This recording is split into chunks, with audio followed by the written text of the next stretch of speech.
We're going to go ahead and get started. I will now call to order the meeting of the Omaha Planning Board. The Planning Board members that are here today are Sidney Franklin, Jeff Moore, Patrick Morris, Michael Pate, Dave Rosacker is Vice Chair, and I am Greg Rosenbaum, Chairman. Members of the city staff that are in attendance today are Dave Fanslaw, Planning Director, Eric England, Assistant Planning Director, Mike Carter, Current Planning Manager, Robert LaRocco, Planning Board Administrator, Jennifer Taylor of the City Law Department, and Debbie Hightower is our Recording Secretary. Our rules of procedure are as follows. Notice of this hearing has been published. Copies of today's agenda are located on the table in front of us. I believe just right here. You are welcome to come down and pick one up. The cases on the consent agenda will be heard first.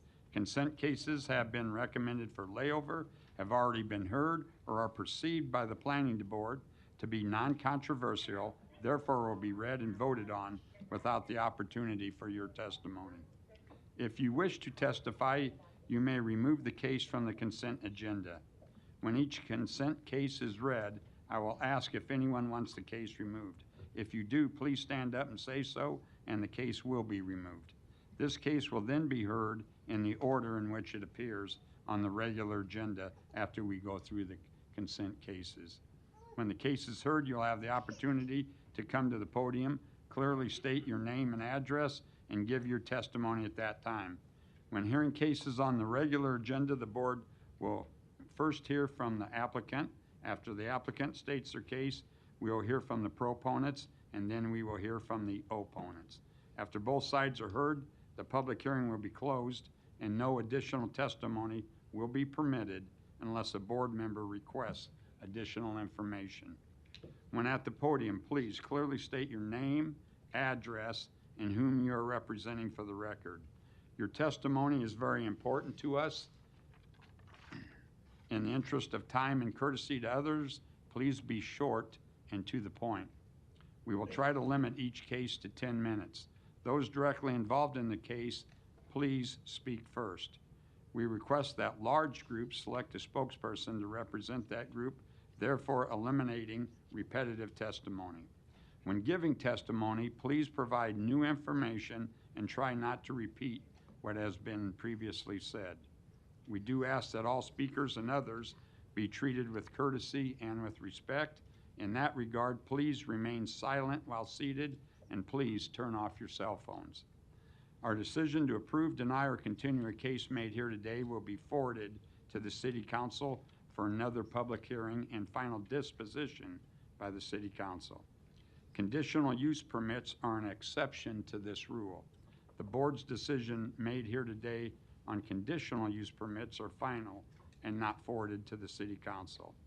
Lastly, upon the advice of the Law Department, all communication to board members from attorneys or other interested parties should be transmitted through the Planning Department so that they're made a part of the public record. The department will then transmit all that information to the board as well as to the rest of the public. A current copy of the Nebraska Open Meetings Act can be found in a white binder in the room here. And I don't believe there are any changes to the consent agenda. I will start off by saying that agenda item number 15 has been withdrawn. I'll get started with the reading of the consent cases. Agenda item number 3, case C1422-225. Applicant property owners. It is on for approval. Request vacation of a portion of Sargent Street between 34th and 35th Streets. This was laid over from our August meeting. Anyone wish to have this removed? Okay, seeing none. Agenda item number 5, case C3-22-300. Applicant, Planning Department on behalf of the City of Omaha. It is on for layover. Request approval of the Southside Terrace Indian Hill Transformation Plan. Location, an area generally bound by L Street on the north, South 27th Street on the east, Y Street, Upland Park, and Washington Street on the south, and South 36th Street on the west. Anyone wish to have this removed? Okay, seeing none. Agenda item number 6, case C3-22-301. Planning Department on behalf of the City of Omaha is the applicant. It is on for layover. Request approval of amendment to the land use element of the city's master plan regarding the Southside Terrace Indian Hill Transformation Plan. Location, an area generally bound by L Street on the north, South 27th Street on the east, Y Street, Upland Park, and Washington Street on the south, and South 36th Street on the west. Anyone wish to have this removed? Okay, seeing none. Agenda item number 8, case C10-22-288, applicant Bethany Lutheran Church. It is on for approval. Request approval of the Major Commercial Corridor Overlay District. Location 4200 North 204th Street. Anyone wish to have this removed? Okay, seeing none. Agenda item number 10, case C10-22-290, applicant Habitat for Humanity of Omaha. It is on for approval. The request, rezoning from R435 to R5. Location 3066 and 3068 Belvedere Boulevard. Anyone wish to have this removed? Okay, seeing none.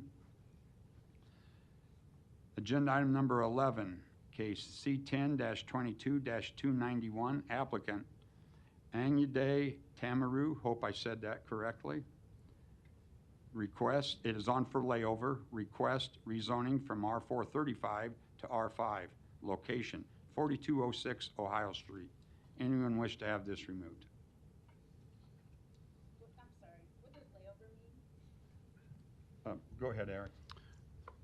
The recommendation report is proposed to lay over to either next month or a future planning board month.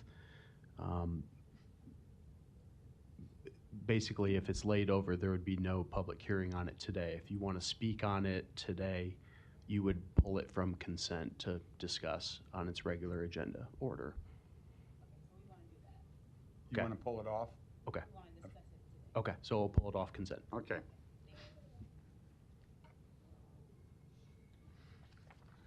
Okay, we'll take an agenda item number 11, and we're removing it from the consent agenda. Moving on, agenda item number 12, case C10-99-44, applicant Dragon Storage. It is on for approval. Request approval of a major amendment to the mixed-use development agreement for Waterford Crossing, location 7110 North 154th Ave. Anyone wish to have this removed? Okay, we will do so. Agenda item number 12 is also removed. It was on for approval. Continuing on, agenda item number 13, case C10-99-84, applicant Walnut Acres LLC is on for approval. Request approval of a major amendment to the mixed-use development agreement for West Point. Location 15526 Spalding Street. Anyone wish to have this removed? Okay, seeing none. Agenda item number 14, case C10-22-292, applicant City Sprouts. It is on for approval.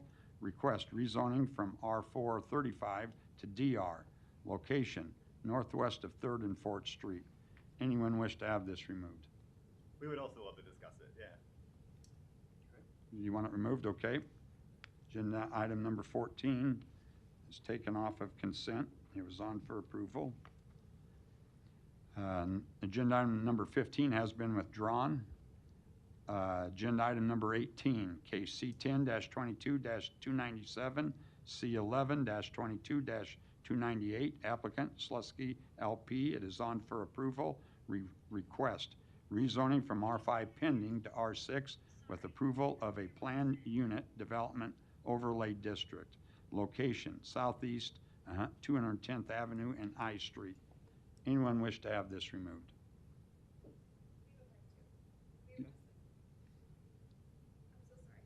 Not that one. We were on agenda item number 18. Okay.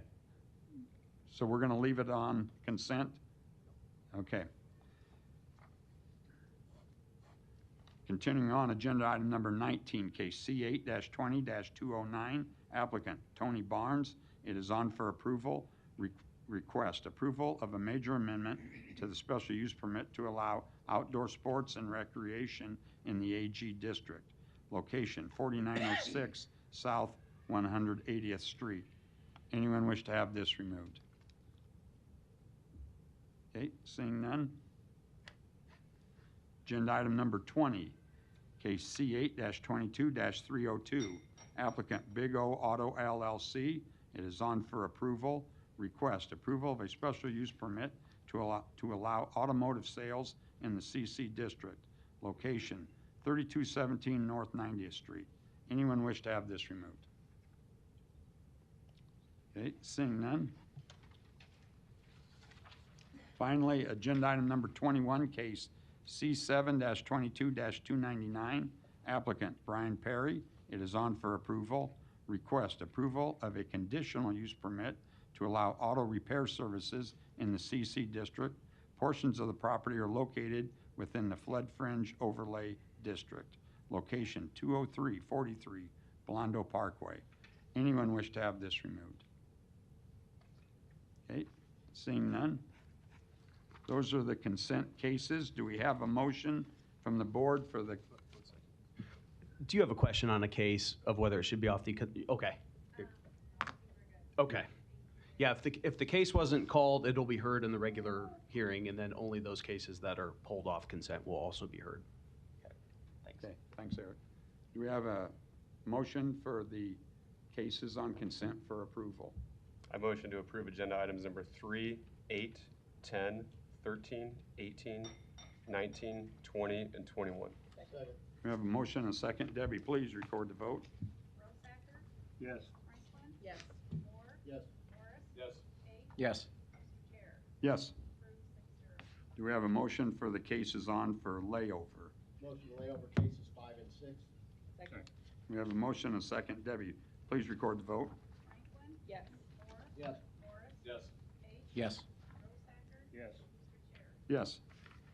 Okay, those cases that were on consent and were left on consent, no further action will be taken today on those cases. You are free to leave or you are welcome to stay. It's up to you. The first two cases are administrative only. There'll be no opportunity for public testimony. Agenda item number 1, case C10-21-169, C12-21-170. Applicant Daybreak LLC. Request final plat approval of Daybreak, lots 118 through 193, outlots D through I, with rezoning from AG to DR and R4. Location north of 192nd and 4th Streets. You sat down just in time, Eric. Perfect. All right. So the preliminary plat for Daybreak was approved by City Council in August of 2021. This is the second phase, which includes 76 single-family lots and 6 outlots. There are a few items that will need to be worked out before the final plat can proceed to City Council, which are listed as those in the recommendation report.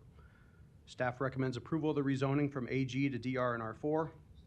Approval of the final plat subject to addressing the 5 conditions in the report prior to City Council. Any comments or questions? Do we have a motion? I motion to approve the rezoning from AG to DR and R4 and approval of the final plat subject to addressing the 5 conditions in the recommendation report prior to forwarding to City Council. We have a motion and a second. Debbie, please record the vote. Moore? Morris? Page? Yes. Rosacker? Yes. Franklin? Mr. Chair? Yes. Approved 6-0.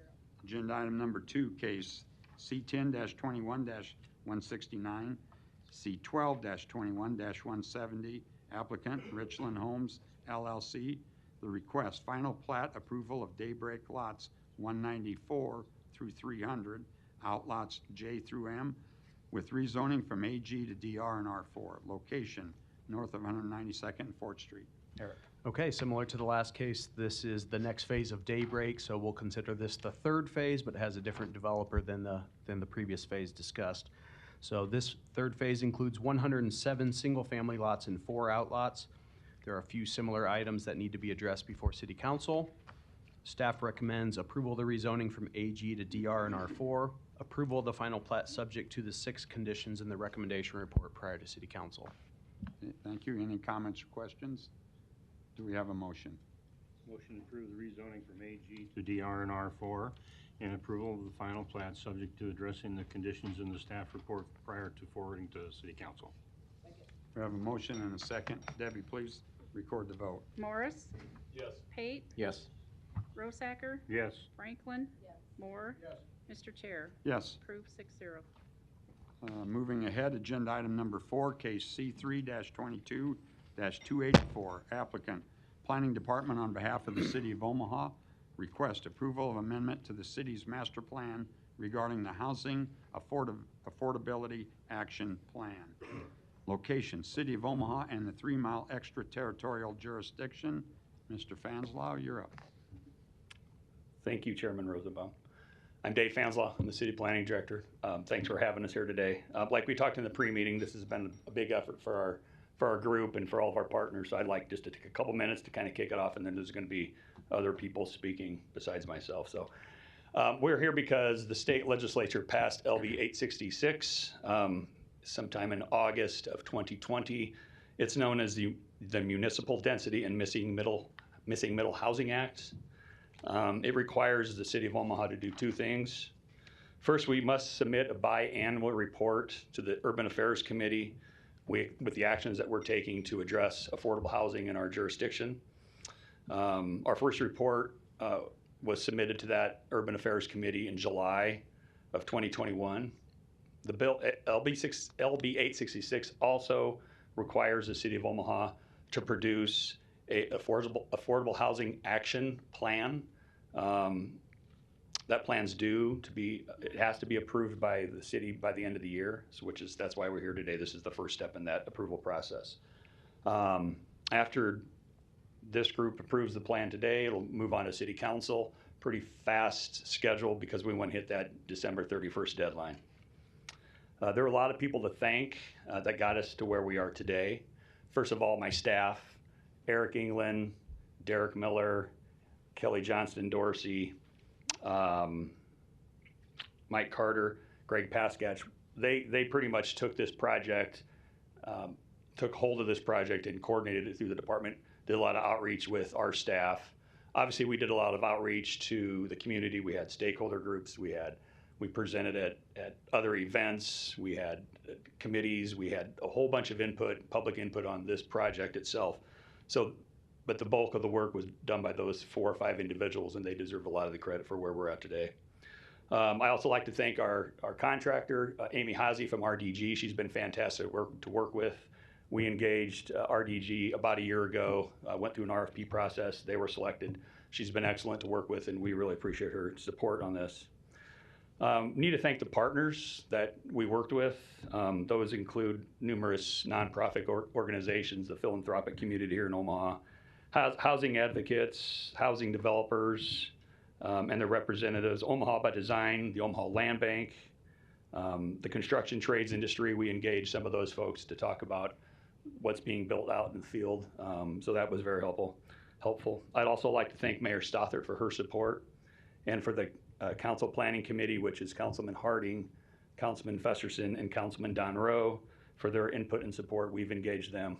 Yesterday, we had briefings with all City Council members to introduce what's before you today. So I'd like to kick it off and thank everybody for being here today. And with that, I think Amy Hazy from RDG is up first after me. You have a question? Real quick, Dave, just want to say thank you for your work and the staff that you put together and the group that you put together. Yeah. Thank you for the presentation upstairs in our pre-meeting. Thanks for all the literature you put together for us. It is very, very informative. So Sure. Well, you're thank welcome. you If very I didn't stress it enough, my staff is fantastic, and they do an excellent job. So with that, I'm going to turn it over to Amy. Thank you very much.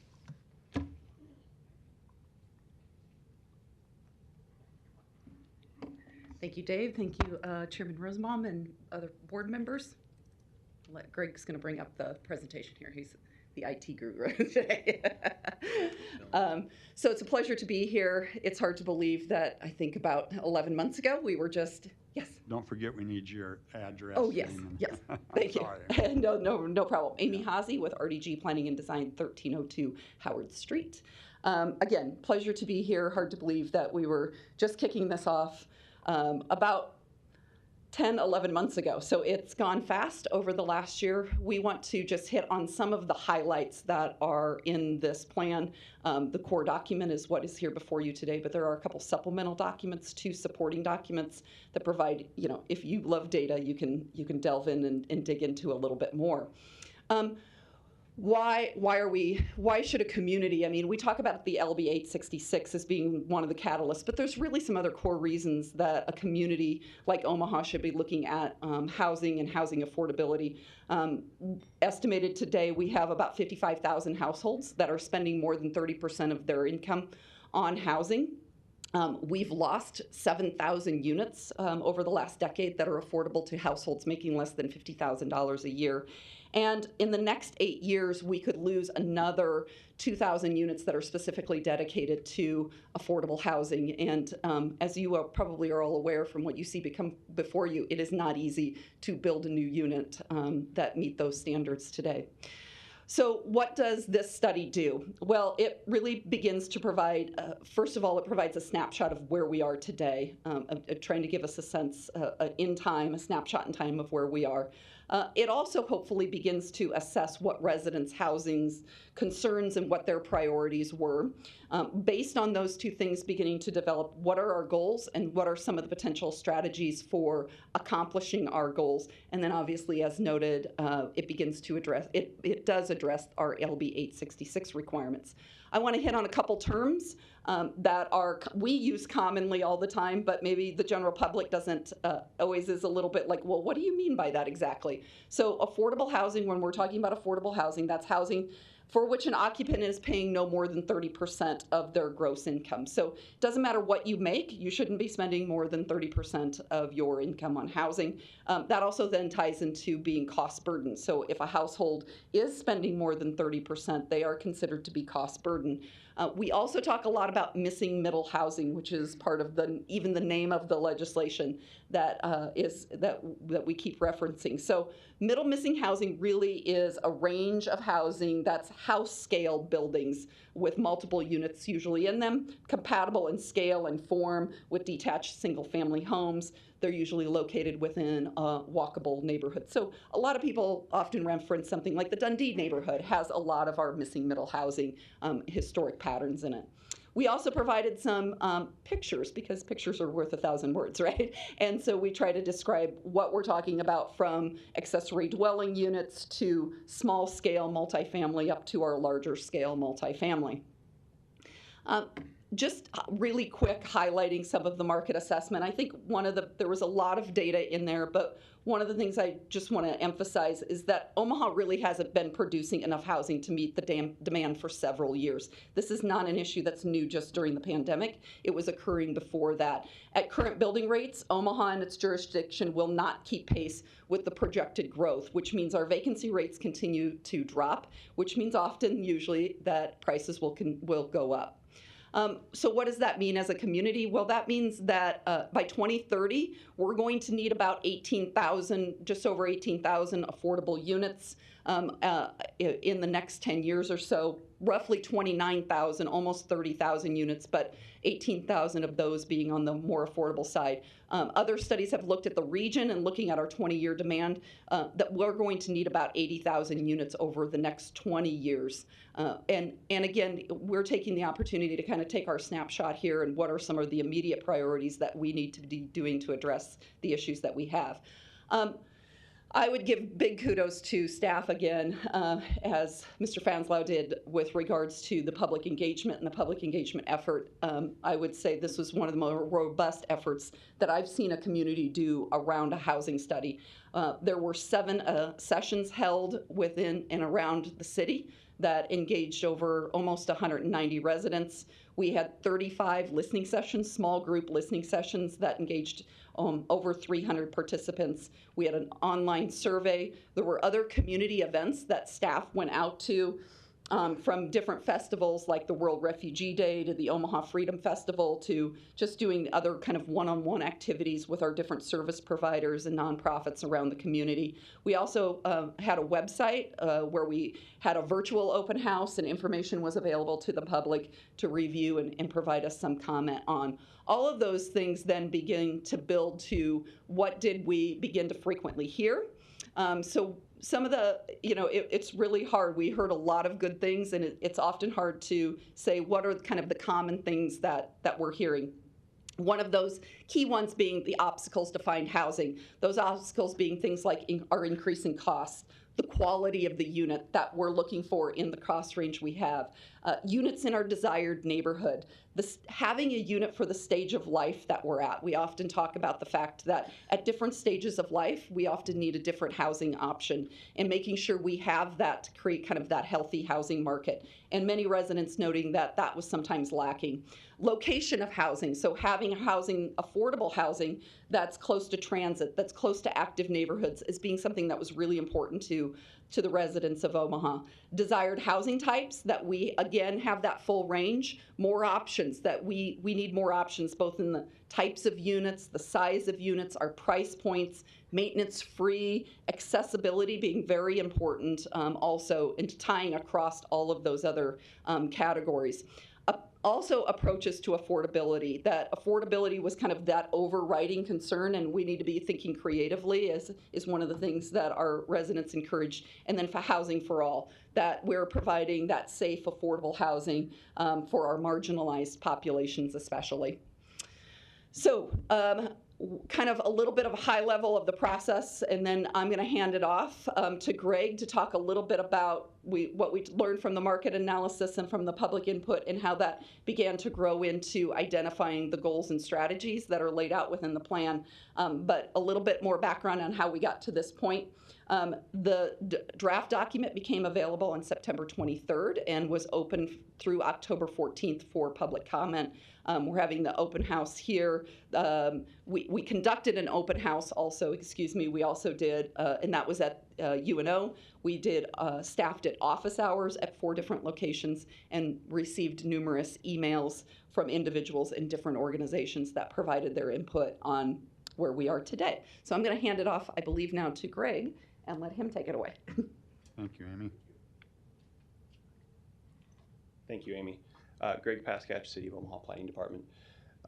So out of the public engagement and the market research that was done, 5 goals came out, different strategies associated with each. So the first goal, as you can see here, is increase the types of housing to meet current and future needs. And really, there's a lot of strategies that tie into this. You definitely get into some on the zoning side. So at a high level here, these are kind of the general buckets that fall into. But one is prioritizing the existing funding that the city has or future funding, working with state partners as well to prioritize funding that support missing middle housing types that are mixed income projects or, again, advanced universally designed concepts in housing products or accessible housing. Recommendation of the city establishing a development fund to expand and protect the number of affordable housing units. So we'll see later preservation is another goal. So having additional resources towards that is great, especially unrestricted from, say, federal or state or other regulations that can sometimes make it more challenging to utilize. I mentioned revisions to Omaha's zoning ordinance. So there's several there. You get into making ADUs allowable by right in districts R5 through R8 and TOD. ADUs allowed by conditional use permit in R1 to R4. You also get into, we need to make a recommendation of evaluating site standards. So if there's a way to look at setbacks, lot widths, depths to create the opportunities for more diverse housing products to be created. So you can see, look at costs, maybe review and update plumbing code to see if there's opportunities to create cost efficiencies through code. Also in here is some recommendations to TIF, so the tax increment financing program, whether it's a requirement that a certain percentage of units are created or are required in TIF-funded projects, or payment in lieu of if they don't meet those percentage requirements, or it could be one-for-one replacement of displaced units that occurs because of the project development. So it mentioned preserving affordable housing. So a lot of the affordable housing that's out there, right, is naturally occurring affordable housing. So they're units that are simply by location, age, condition, are just lower priced units. And so it's important to make an effort towards that. And you see a reference here to the new construction costs. We're all aware of inflation and the impacts that has on cost. The median sale price of an existing home is less than $250, but for construction, it's for newly constructed home, it's $375. So that's a challenge for a lot of people, and it puts it out of reach of a lot of folks. So with that, the city does have some existing programs to support preservation, and you'll see a few items here that relate to evaluating those programs, seeing if there's additional funding that we can acquire to support those programs, and in addition to making sure the outreach and marketing is good to target those in most need and utilization of those programs. Also recommending taking a look at frequently requested variances to zoning that come in to the city to see if there's a way that, hey, if these are happening frequently, we're comfortable with them, then maybe it's something we approve by right, or we make allowable by right to just expedite the process for everybody involved. And reviewing the rental registration program, it's been in place for a couple years, but being able to evaluate that program to determine its effectiveness, and if there need to be updates to that, do so. Third goal, ensuring that all parts of the city have affordable housing. Right, as this was mentioned earlier, if people sometimes they couldn't find a housing that meets their interest at their price point in certain parts of town, and so it's a challenge. So if things that we can do to support that could include here exploring use of shared cost model, basically different ways of supporting and reducing the lot development costs, because those costs are going to get passed along, whether it's to the home buyer or the renter there. Those costs are going to get passed through. Again, prioritizing funding to projects that the city has that support our priorities, right? Locating affordable housing adjacent to transit and jobs and community services, things that we heard that residents want to see and that they want access to. If there are areas in the city, right, where we want to see more affordable housing developed, there's a potential to use the density bonus to incentivize developers there to be able to help out with those costs that they're incurring on the development side. Also here, amendments to the TOD zoning ordinance. So that can include, that could relate to an ADU that's permitted in R5 to R8 and TOD, but it also could include proactively rezoning to TOD east of 72nd Street. And then evaluating the PUR district, which is the planned unit residential district, to identify items, again, that could be defined within code for administrative approval or allowed by right to simply help out the process and expedite things for folks. So fourth goal, foster housing innovation to lower costs, right? And again, we just talked about costs earlier, how much it costs to build a new home. So what steps can we take in support of lowering costs? So part of it comes down to the city. One of the first recommendations, the city owns and has parcels of land. Obviously, right now we're not doing anything with those parcels. So recommendation is to transfer to Omaha Land Bank, where they can then get those units, those parcels out into production, do infill projects. Depending on the location of, maybe the land bank has other properties, maybe they could combine them and look at doing other projects and redevelopment. Expanding pre-approved plans that are available to folks is something that would be very helpful, and so that could be a partnership with a local organization or others, to say, hey, maybe there's a pattern book on design, and is that something that we can support and help carry forward to pre-approved plans? So again, that creates a resource for folks looking to do development, and it also then, if we build in accessible design to that or universal design elements into those pre-approved plans, we're helping spread that as well and meet a demand of an aging population and create more diversity in our product type. So we also mentioned here, on the cost side, there are new building technologies that are coming out, right? Whether it's 3D printed homes, manufactured housing across the board is more of a thing. And so what can we do as a city to support that? And it could be, there's mention in the plan around demonstration projects and having a good approach, formal process to work through kind of piloting ideas, and so we can figure out those kinks and we can update our policies, our guidelines, whatever we need to do to make that work. And then also in here, if there are technology resources that we could adapt to support workflow management, say, in the review process of projects, that would be a good thing. We should continue to support redevelopment of challenging properties. Sometimes we have lots that are just hard to build on, and work with small and disadvantaged businesses to provide outreach to local contractors and developers. And so the city, through our CDBG and home programs, we're doing this informally, but it's something that we could strengthen and bolster again to bring more participants into the development and construction arena. The fifth goal, the last goal here, is advance housing stability. So the prior goals were focused really more on production of housing, increasing production overall in housing, and preservation. And so this is really more neighborhood stabilization, things that can help residents, right, stay put. So we mentioned, earlier, one of the first stats that Amy shared was, 55,000 households are cost burdens, right? They're spending 30% or more of their income on housing. And when you look at renters specifically, that number jumps, right, to 46%. So it's a challenge for a lot of folks. And so, what are some options that we can do to support that and help those folks out? So develop a program to actively outreach to those that qualify for Nebraska's homestead exemption program could be an option. Expanding the number of permanent supportive housing units to help folks be able to move into a stable environment, if that allows them to get off the street or have a place to go as they're transitioning, would be very helpful. Folks we've talked to, there's a great need for that.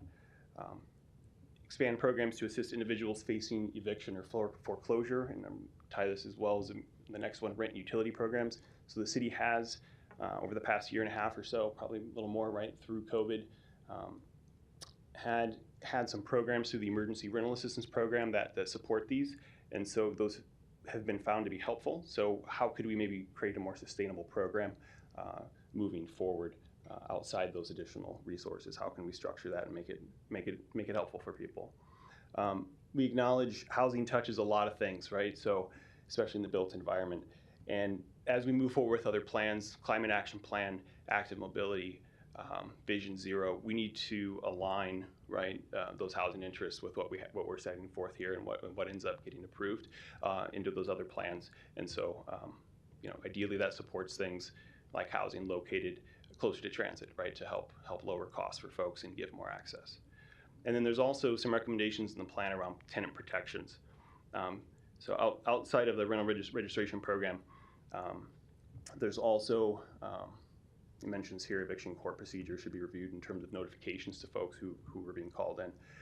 But it also source of income protection is mentioned in the plan, as there are individuals who have a hard time finding housing, not because they don't have the income to afford the housing, but finding owners or landlords or managers who will accept that income and work with those other community partners. So next steps for us was mentioned, things are moving quick. So next week, November 8th, first reading at City Council, November 15th, second reading, and then a public hearing and vote on December 6th. And it would go to the plan that gets approved, will go to the mayor, and then we start looking at implementation, which I just call out here as realizing what is being put forth as a set of recommendations and something that we would look at integrating into our ongoing work in the planning department, but an implementation committee would be recommended to be established to identify which strategies are going to be getting implemented based off of approvals, which stakeholders need to be at the table, define those specific work plans, and jump into it. Thank you. Thanks, Greg.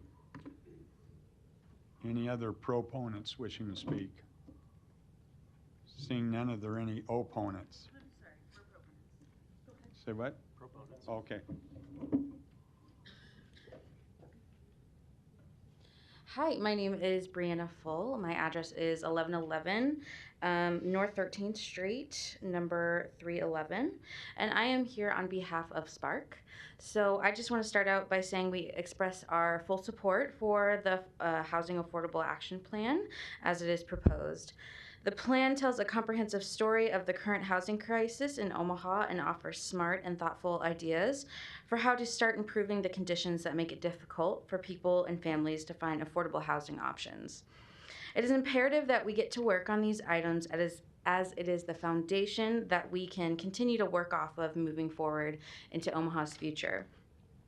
We are especially supportive of the proposed implementation committee to make sure that these great ideas and recommendations come to fruition.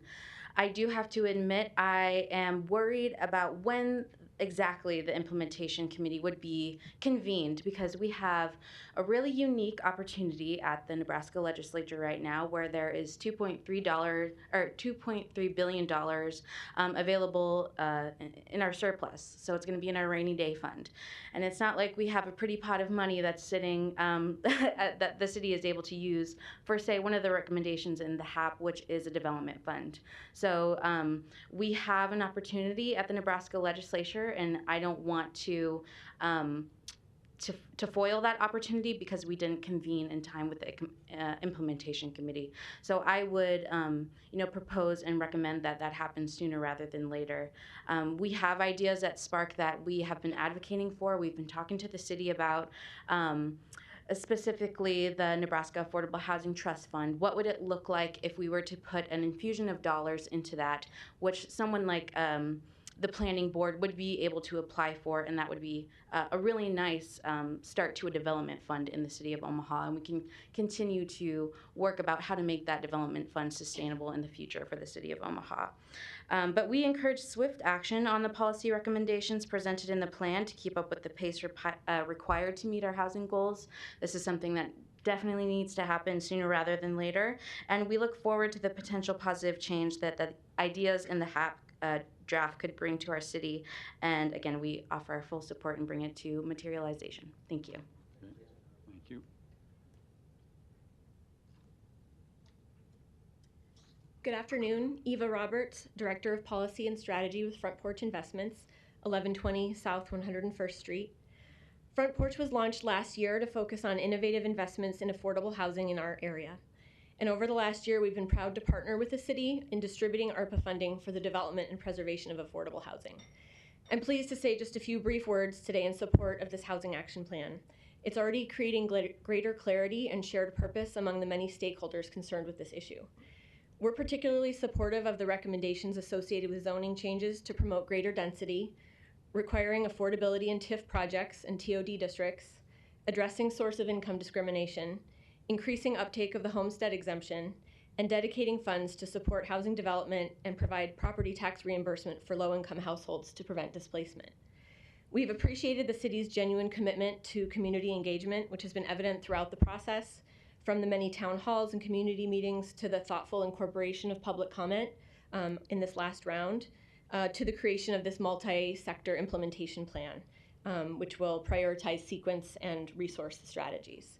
And so we stand ready to serve as a partner with the city in implementing these recommendations and look forward to continuing to work together to house our community and support Omaha's continued growth and shared prosperity. Thank you. Thank you. Hi, I am Alicia Christensen. I'm representing Together at 812 South 24th Street. I echo what my colleagues have already said and really praise the hard work that went into this multifaceted plan, because the issues with housing are inextricably linked together. And as an example, I bring you some of the day-to-day challenges that the caseworkers at Together face in helping our participants find a safe place to call home. Just this year, through the end of the third quarter, so through the end of September,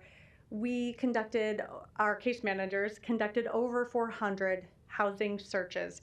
So they are spending a lot of their time. This is in addition to the wraparound services and referral services that they provide to our participants to help them get them stabilized and in permanent housing and have a 0% recidivism rate, which means within 2 years they have not re-entered the homelessness system. And to do so, eating up a lot of their time is this difficulty with finding housing. Permanent supportive housing is very scarce. In addition, many of our participants require braiding of funding, which means that they are using Section 8 in addition to looking for low-income housing units. So the perfect storm of these things where landlords may or may not accept Section 8, plus the scarcity of options that are within their price range, really creates a lot of difficulty for those out there helping to serve our community. And so we are really encouraged by the city's initiative in trying to combat this problem that we're facing right now and the possibility that it may grow worse in the future. So thank you. Alicia. Any other proponents?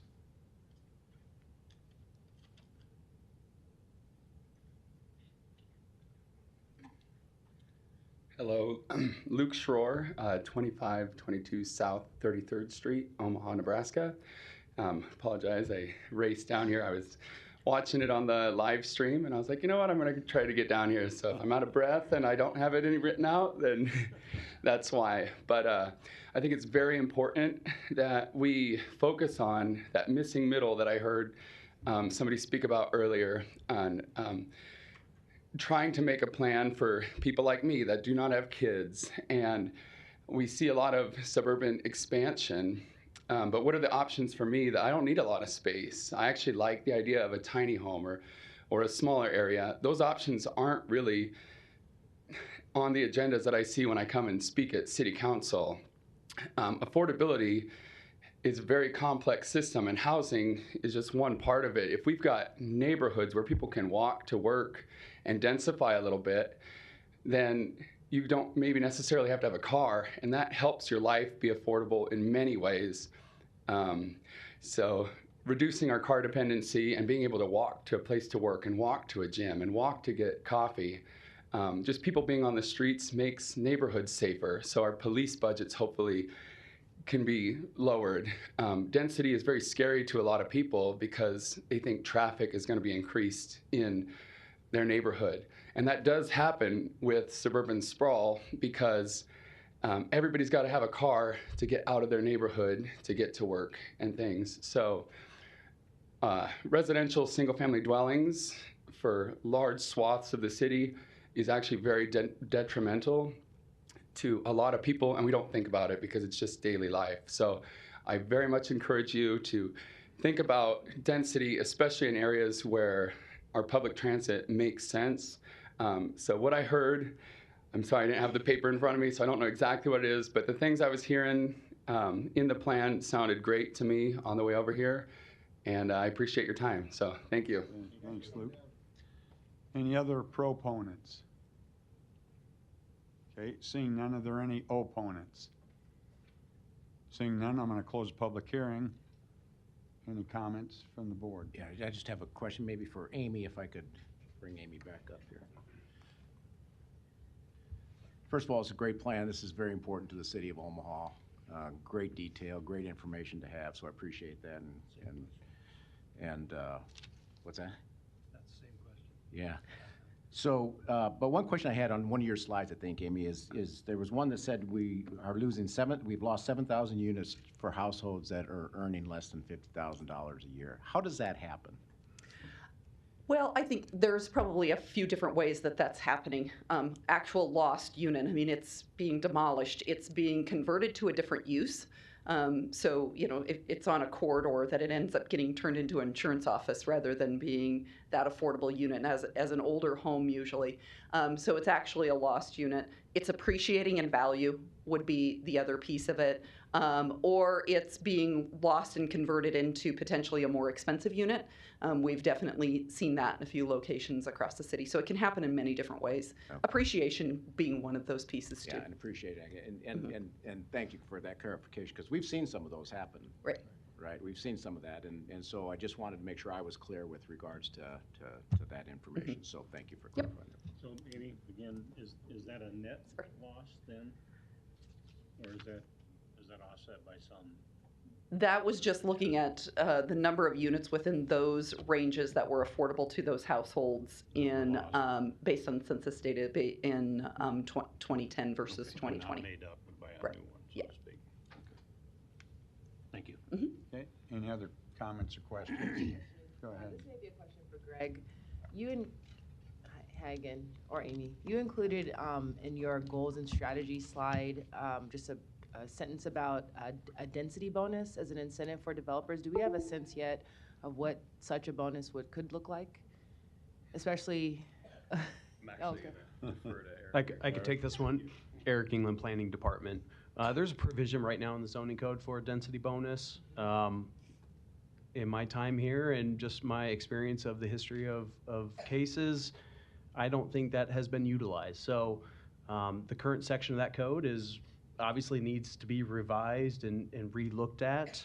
There's a lot of possibilities. I don't think we have a set number in mind, but we're willing and open to look at many components of the zoning code and how it relates to density, whether it's the base districts. How do you qualify for a bonus? Maybe it could be a set percentage above what's typically allowed. We're open to exploring, but we don't have any set ideas in mind at this time. Yeah, thank you. Okay. Any additional comments or questions? Eric, did you want to wrap this up? Yeah, so obviously just reiterating what Director Fanslaw and Amy and Greg touched on, hundreds and thousands of hours went into this from many members of our planning department and our consultant and for the stakeholders and for those that attended, from the public to the open houses, and we are grateful for all that engagement. This is difficult. This is housing affordability, and just housing in general is a challenge that not only confronts Omaha but cities nationwide and worldwide. So it's not easy. There are many recommendations and strategies. Not everything in this document will be able to be implemented, but we don't want it to sit on our desks or shelves just collecting dust. So, staff, we're from the perspective we didn't put all this time into this effort just for naught. So we agree. We have a lot of work to do moving forward, and not just the planning department, but our partners as a whole and within City Hall. So we acknowledge that, but we are proud of the effort that went into this plan, and thank you for your support. So staff recommends approval, obviously. Okay, do we have a motion? Second. We have a motion and a second. Debbie, please record the vote. Pate, Yes. Rosacker, Yes. Franklin, Moore, Morris. Mr. Chair, Yes. approved 6-0. Moving on, we have one TIF agenda item this month. It's agenda item number 7, case C3-22-285. Applicant Planning Department, on behalf of the City of Omaha, request approval of the Grover Street TIF redevelopment project plan, location 7016 Grover Street. And Don, you're presenting? Yes. Good afternoon, Don Seaton, City Planning. This project is at 72nd and Grover. Proposal is a new construction of a 2-story medical office building, about 7,560 square feet. Here's the site plan. Presently, there's a curb cut off 72nd Street. That will be closed eventually when an access easement is improved to the north. 56 parking spaces on site. Picture of the building. Another rendering. This is a $2.8 million project. They're asking for $517,672 in TIF support. Complies with our master plan. We ask for your approval. Okay, thank you, Don. Any other proponents wishing to speak? Good afternoon, Mr. Chair, board members. Robert Griffith, 11440 Weston Road, here on behalf of the applicant, Dudzinski Properties GE. Specifically, the medical office is a dental office. New Image Dental is owned by the applicant, which is the adjacent lot that will be zero lot line to. They plan to open a pediatric dental service. They've identified that need in the area. If you recall, this is the former Cocoa Key remodeling site. There's about $40,000 worth of public improvements, and a large portion of this project incorporates new high-quality dental jobs in that field, whether it be technicians or hygienists, and then, of course, pediatric dentists themselves. So thank you, and if you have any questions, I'm here to answer them. Okay, thank you, Robert. Any other proponents? Seeing none, are there any opponents? Seeing none, I'm going to close the public hearing. Comments, questions from the board? Eric? Yeah.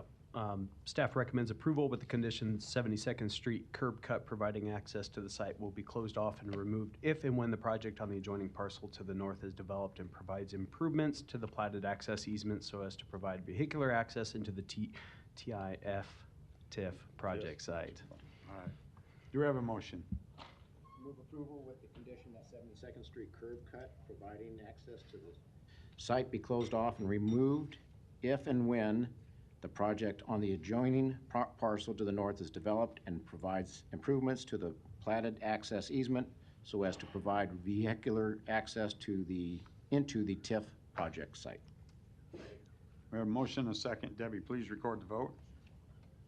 Rosacker? Yes. Franklin? Moore? Morris? Pate? Mr. Chair? Yes. Approved 6-0. Moving on, agenda item number 9, case C10-22-289, applicant Urban Village, request rezoning from MU to R8. Property is located within an ACI 4 area of civic importance overlay district. Location, southwest of 186th Avenue and California Street. Sorry about that. Brent, you're presenting? Yes. Thank you, Mr. Chairman, board members. Brent Veller, 11440 West Center Road. On behalf of the applicant, Urban Village, with me today is Laura Tarpinian, along with Larry Smith with Avant Architects, our project architects. Mr. Pate, I'm just going to briefly touch on your question a little bit. Because this is a multifamily type project, all numbers show that increased inventory actually lowers the amount of rents and the affordability. This is not an affordable development in the sense of the definition we just saw, but here's another example of increased units in our city actually might just lower the amount of rents that people pay throughout the city. So it does have a general benefit. Because of inventory. Increased inventory actually lowers rents, affordability, that sort of thing. But this is not an affordable concept under that definition. So, okay, I'll get going. This project is interesting. I'm going to give a little bit of a historical background because it's important in the context of what's being proposed. So the lot in question is this lot right here. It's located within the Five Fountains subdivision. It is lot 151. It's always been within the Five Fountains subdivision. Initially, when this plat was recorded back in 2005, 2004, this was zoned R8. So this was a platted R8. Our request for you all today is currently this is zoned mixed use. We want to rezone it back to R8 for strictly a multi-family concept. But again, the point I'm trying to make is this was originally platted, designed, streets, everything for an R8 multi-family type development. And so to give a little context of where we are. So Dodge Street is on our south. 192nd Street is to the west. This is the Methodist Women's Hospital, obviously a large regional hospital here in our city. The residential neighborhood for Five Fountains to the east is a large mixed-use center where if you've driven down Dodge like we all have, there's banks, there's hotels, there's businesses, there's car dealerships. And as you can see, there are mixed-use lots over here abut the West Dodge Village or West Dodge Station residential subdivision, just like our lot abuts the Five Fountains. To the south is the large Avenue 1 R&R mixed-use office center. And so, that kind of gives you the context. And obviously, Dodge Street is a major commercial corridor for our city, which comes with all sorts of design guidelines, including the ACI overlay district, that sort of thing. This lot, as I mentioned, was actually originally R8. It was rezoned in 2009, 2010 to mixed use. I'd be lying if I said this is not the first time I've been in front of you all where we had an existing mixed-use development that never was developed for mixed use. This site has been on the market for 10 plus years. There was a new broker, there was a new listing, they lowered the price, and Urban Village was able to get this under contract. I actually had 2 other developer clients, when there was that price reduction, look at this lot to do the same exact thing that's going on here, just because the metrics allow from a financial feasibility for multifamily. So there's interest here, and so I want to make sure I stated that, because I think it's important as we get through everything else that's going on. So here's the original plat. This is our lot. These are all the streets. It's been there for forever. So under the existing mixed-use agreement, this is the site plan. So as you all know, when we have a mixed-use agreement, there's always a development plan that's attached as an exhibit that provides the general schematic for how this lot might be developed if it was to contain mixed use. This concept had a mixed use of office and multifamily. So multifamily has always been a component of this. There's also been a commercial component. When you read our master plan and you read our code and our mixed use development guidelines, those guidelines actually provide, and our city's policy states that we could do this project today and actually do this project with only 1 floor of commercial and 3 floors of multifamily. What we're proposing is 132 market rate apartments, 96 single family, 96 one bed, 36 2 bedroom units. We're gonna have underground parking, 77 underground parkings, and 139 parking stalls on our site. So, sorry, Brent, you're yeah. proposing 134 units. Today, how many units could you put on there? Today, Yeah, so as zoned today. I was about to get Sorry. there. So here is a plan that we presented to the neighborhood. We had a neighborhood meeting the first part of October. Here is a plan that has 132 units plus a commercial concept on the ground floor of these 2 buildings. And if we were to do this plan today, Mr. Morris, we actually would not need to be in front of you. We would not need to be in front of City Council. We would not need to even get the neighborhood involved at all, because by right, under the mixed use agreement and our master plan requirement, our master plan, we could do this project. The point I'm trying to make, and the reason why we're not doing that, is we don't want to do the commercial component. So what, and there's other facets of this plan that we don't like, which is, this had 2 exit points. When we met with the neighborhood, they don't like the fact that there's 2 exit points on here.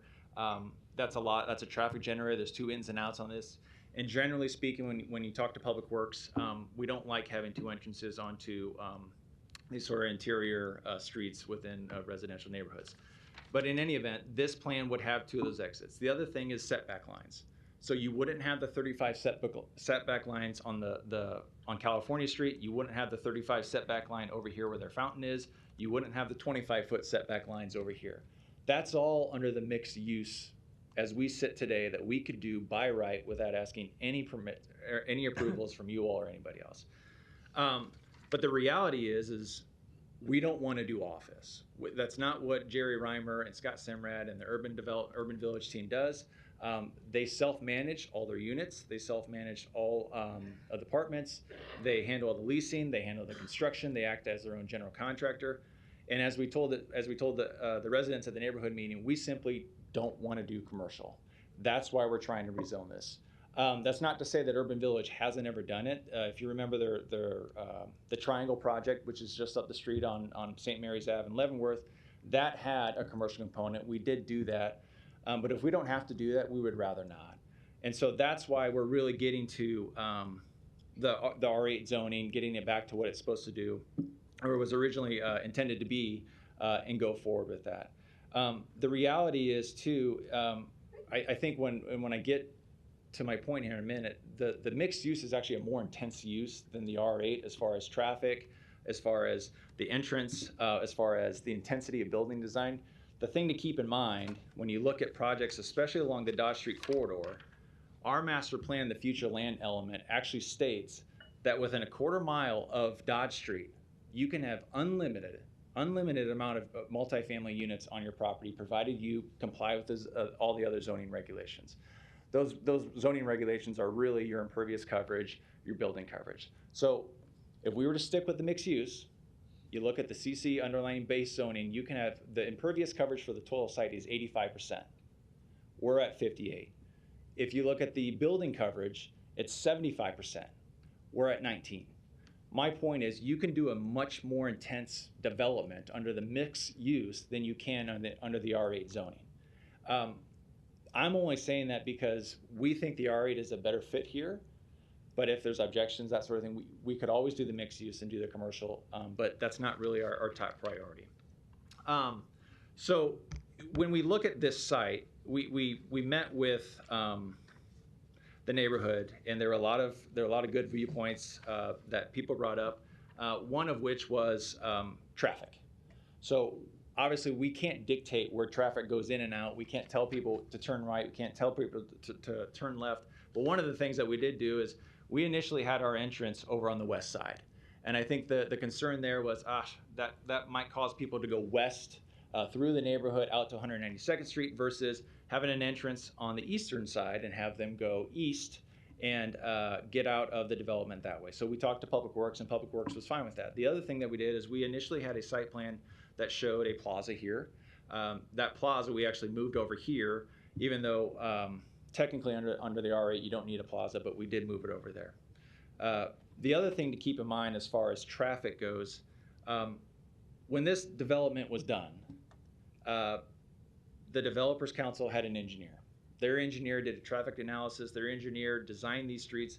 Our city's traffic engineer signed off on these streets. These streets can handle the load of a hospital, a single-family residential neighborhood, a school, and all the mixed use to the west of us. And the reason we know that is just the layout of them. The other thing to keep in mind is this little hatching right here, this little lot that doesn't have any bounds, that's actually a right-of-way. That's North 186th Ave right-of-way. Why is it there? Because if you go south, this is Capitol Ave. There was a proposal to put a street here, having an overpass, so all this use over here could actually connect to this neighborhood at some point in time. Now, we have no one knows if that will ever be done, but this is the same concept they have on 150th and Dodge. When you have that little overpass from a commercial to the residential, my point in bringing it up is these streets were designed to handle traffic. So we kind of did that analysis. The other thing that we did with respect to traffic, because a lot of the neighbors, when we told them that the mixed use concept was more intense than a single or a multifamily residential development was, we actually engaged FHU. We all know FHU, they are a traffic engineering firm here in town. They actually did an analysis for us to look at what traffic might be with under the mixed use and what traffic might be like under our R8. And the totals were almost identical. So the total traffic counts per day under the mixed use, if you change nothing about the existing site plan, is 970. Now, just a second, Brent, the mixed use, is that with the 132 units or the 54 units? It's actually the original. So this The is the original 54 units? Yes. Okay. Yeah, so this is the original, not changing anything. So 970 units, or 970 traffic count versus 966, so it's a little bit less. But what's really important, because I said, look, we have kids walking to school, we have kids walking home from school. Can you get us a traffic count for the AM peak and the PM peak? So when you look at the daily in, so this is people coming into a mixed use development, you have 73 cars in the morning. So as kids are walking to school, traffic coming into our development, that's 73 versus 14 if you have this multifamily concept. The same is true as out. So as you're leaving, or it's a little bit different, sorry, as you're going out, it's 27 versus 47, but the material difference between the two is there's 100 total traffic counts in the AM peak when kids are trying to get to school versus 61 with our multifamily. The inverse is true in the peak. So, but the only difference about the peak is that's 4:30 to 5:30, so most kids are home hopefully before 4 o'clock. But coming to a mixed use, 23, into ours, 27, going out, so as people are leaving work and kids might be walking home, that counts 63 versus 27. Again, 86 versus 74 total. So the reality is, and these are published engineering standards, the traffic impact to this development is less with R8 than it is with a mixed-use development. And so that was a big question that we got, and I just thought it was important versus us saying it to actually engage somebody to do that analysis for us. The other big topic of conversation was the school. So there is an Elkhorn Public School right here. We reached out to Elkhorn Public Schools. I talked to the Assistant Superintendent, Ryan Lindquist, and Mr. Lindquist authorized me to be on the record. Elkhorn Public Schools is in complete support of this project. He stated that they welcome our kids, they welcome our development, and they actually had planned for this to be a multifamily development in the future. their estimates had 15 to 20% of our residents would go to this school. And over the course of all grades, that'd be an increase of about 20 kids. But then Mr. Reimer and the Urban Village team actually did their own analysis. Less than 5% of all the residents at their apartments are actually kids. So if there was a concern about overcrowding, number one, Elkhorn Public Schools sees no concern with it. And the reality is less than 5% of our residents might be children. So we did that. We reached out to them, and that was the results. I already talked about the entrance, how we shifted that to hopefully get folks moving east through the mixed use center. The other thing that folks brought up was just this location of this lot in this particular subdivision and how it doesn't fit, and this is not something that we ever see in the city of Omaha. So I just quickly got on DOTComm and I found a number of developments in and around Dodge and other commercial corridors where this same concept is done, and it has been done many, many times successfully. First and foremost, 150th and Dodge. Here are the Wycliffe apartments. They've been there for 20 or 30 years now, and as you can see, they all use single-family residential streets to access Dodge Street. Here's another one. West Maple Street, this is 144th. This is a multifamily development. They're using single-family home streets to access the major arterial corridors. Here's another one that was just done actually before you all a couple months ago. This is 168th. Here's a multifamily lot that's set for 20, 30 years. And here they're going to use single-family residential streets to access the major commercial corridors. Here's another one on 168th in Harrison, using single-family residential streets. You get the point. Here's another one. My point in this is this has been done many, many times successfully, and these neighborhoods are intact. They're doing great, and it creates a vibrant, social, economic, diverse neighborhood. Parking. So we heard a lot from the residents that their concerns about parking. As we understand, there are ball games at this field, Elkhorn Public Schools ground, in the summer. There are parking issues where people are parking on California Street. They're parking on North 186th Avenue. This wasn't a popular answer, but the reality is we can't control parking. We have nothing to do with parking. But what I can say is our absolute goal and our intent to self-park all of our residents on our property. This is a $35 million investment for the Urban Village development team. When you have a high-end product like that, you better provide parking, because otherwise your rents don't equate with the amenities that people have. So with the underground parking and the on-street or on our on-site parking, we will have plenty of parking spaces for our residents. And the other reality is they can petition their SID, who can contact the county to put no parking signs anywhere they want. That's up to them to do that, and we're supportive of that. We don't see any issues with that. We also, by the way, don't see any issues with striping any crosswalks. Elkhorn Public Schools asked if we were supportive of that. Of course we are. We want a safe neighborhood as well. We want our residents to be just as safe as everyone that lives there today. The other thing is valuation. So this is an SID. Property taxes are always an issue. We brought up the fact that this, on a conservative level, is a $30 million valuation to their SID. That equates per $100,000, $138 of savings. So if you have a $600,000 house, that's roughly about $830 a year that you will save on your property taxes when we're fully valued. So from the standpoint of the SID, this is good for them. This lowers people's property taxes. Lastly, and I'm kind of glad that the HAP conversation was just had, we had a lot of questions about this is going to be Section 8 or could it be Section 8, and for whatever reason that was important. This is not Section 8. This is market rate. We don't do Section 8. We've never been qualified under the Nebraska QAP to do low-income housing tax credit deals, but that's not what this is. So what this is a market rate, a use that is compatible for what our master plan requires. It's not as dense as what you could get under an existing mixed use.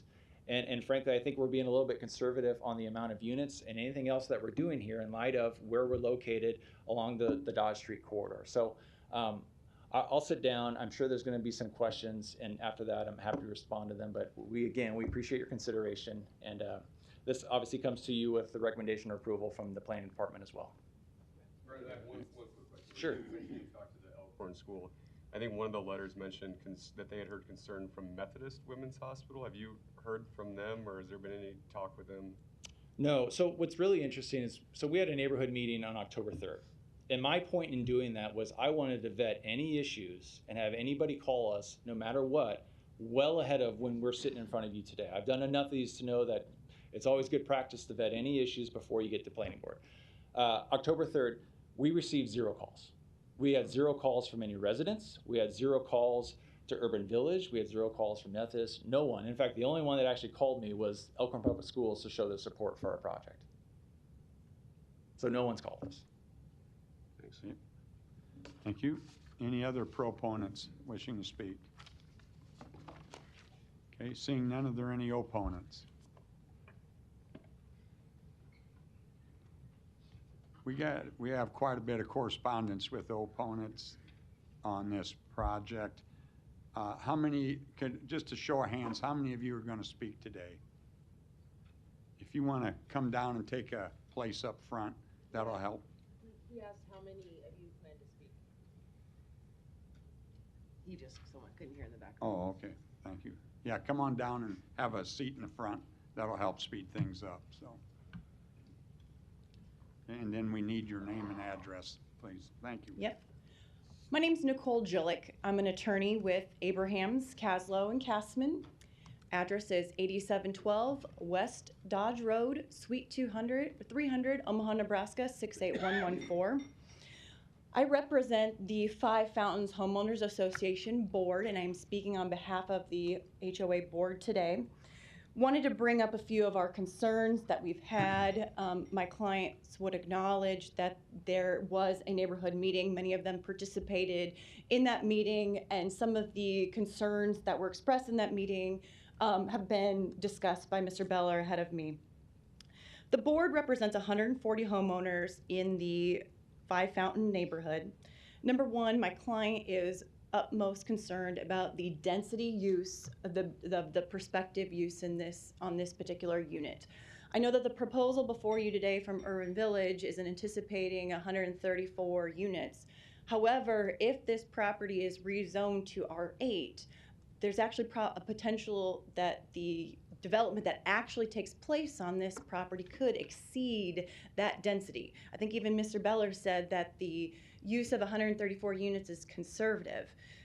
One of the board members has even estimated that given what's possible under a R8 zoning, there could be more than 300 units placed on this particular property. So first and foremost, my clients are concerned about the density use of this particular property if in fact it is zoned as R8. Just because they're asking that a 134 unit development be done on this property doesn't mean at a later date, once this zoning is approved, that they don't change their development plans.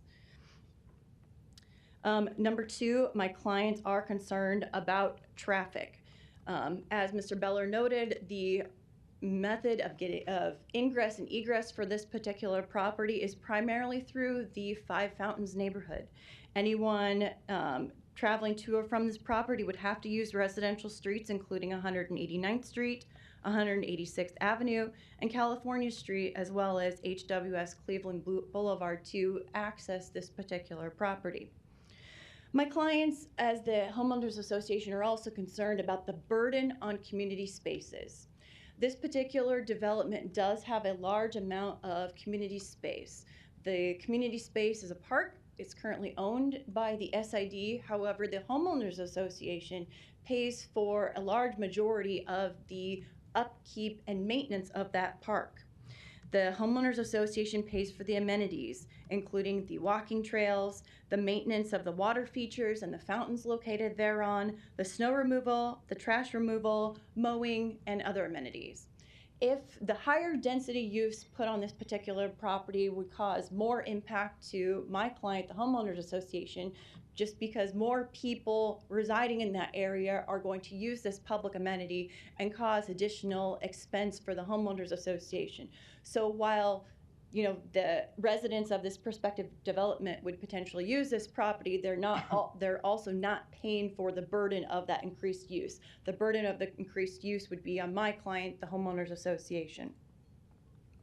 My clients, in addition to the dense use of a R8 zoning, are also concerned about the height of a building that could be built on this. Right now, their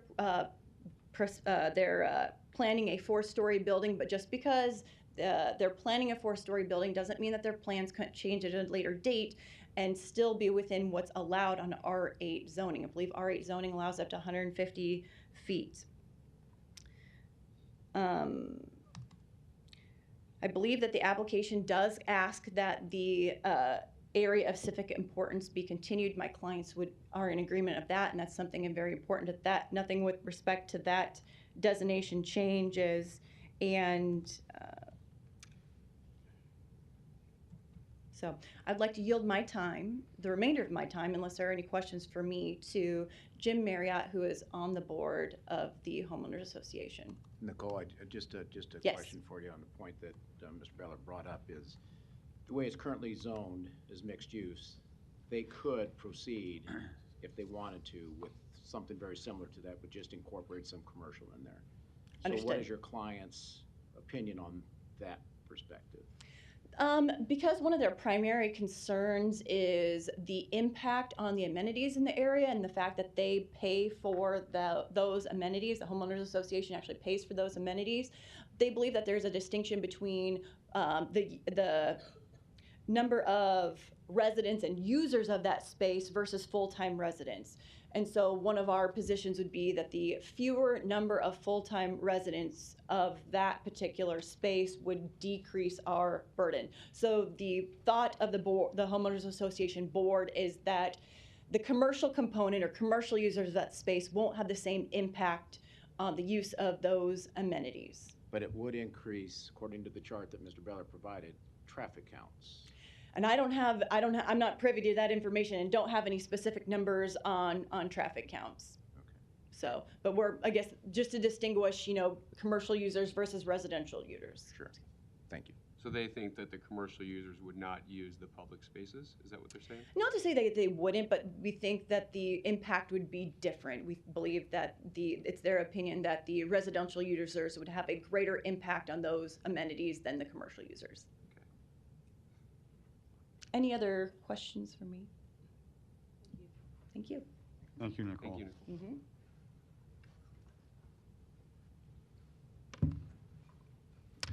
Good afternoon, everyone. I'm Jim Marriott. I live at 18687 Webster Circle in Five Fountains.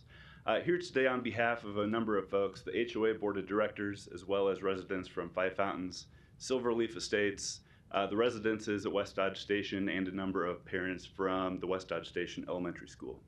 And Nicole kind of covered broadly what our concerns are regarding safety, traffic, pollution, property values. And I want to say kind of off the front here from the get-go that we're not opposed to any development going in here. We always knew, and we made purchase decisions under the assumption that a development would go into this space someday.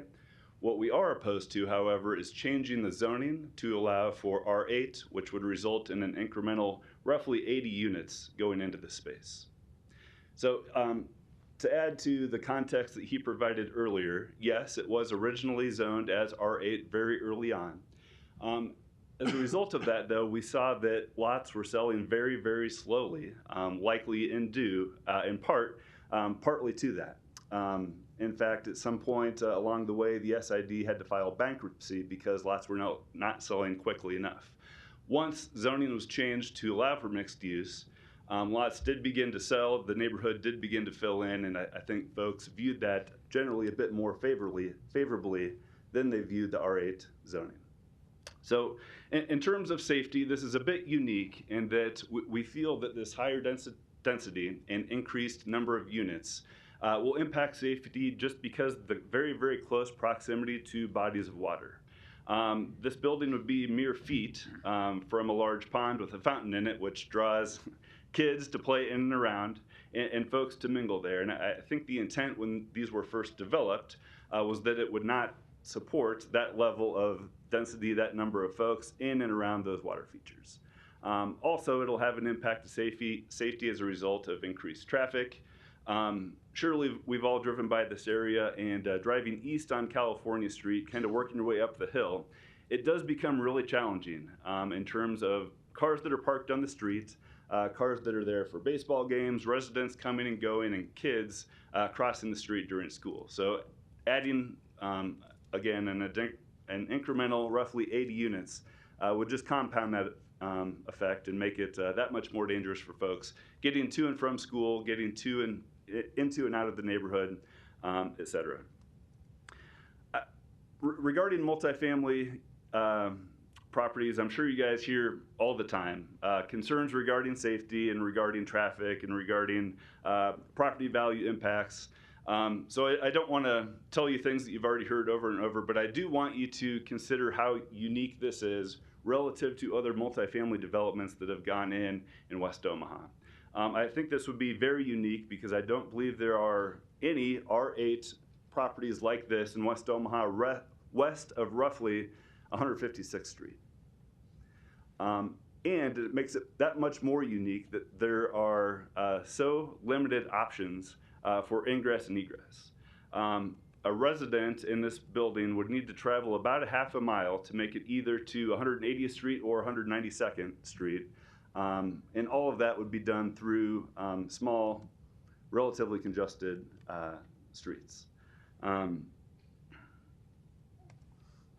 And so with that, I'll pass. There are a number of folks here who I think will share similar concerns. Yes? Yeah, just a couple questions for you. I want to make sure I understood you. So you said that, I think I heard you say that you think that the original zoning of R8 was an impediment to the lots selling in this? I think that it was, yes. And then the SID had to file bankruptcy? It did. What year did they file bankruptcy? I wish I had that information in front of me. It might have been 2006-ish. So it was still zoned R8? It was early on. It was early on in that. So the other question was, could it have been due to the price of the lots? Perhaps, and certainly the timing corresponds with the economic slowdown that took place right around then. Yeah. But I do think the close proximity to R8 zoning had an impact on the speed with which the lots were sold. Okay, thank you. Sure. Jim. Thank you. And in summary, one more time, all we're asking is to honor the original neighborhood agreement that was signed off by the city, because again, that's what everyone made purchasing decisions based on, is the fact that we knew roughly what was going to be going into this space, and to change it now will have a pretty impactful financial consequence on all those who made those decisions. Thank you. Thanks. Okay. Any other opponents?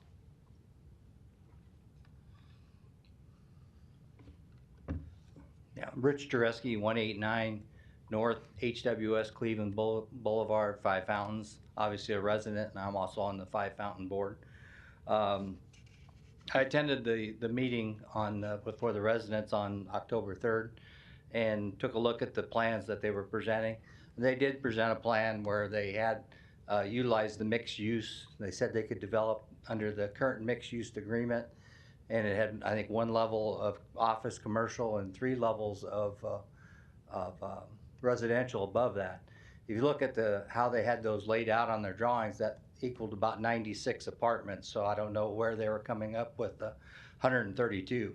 The 132 is on an R8 rezoning request. They have residential apartments all the way down.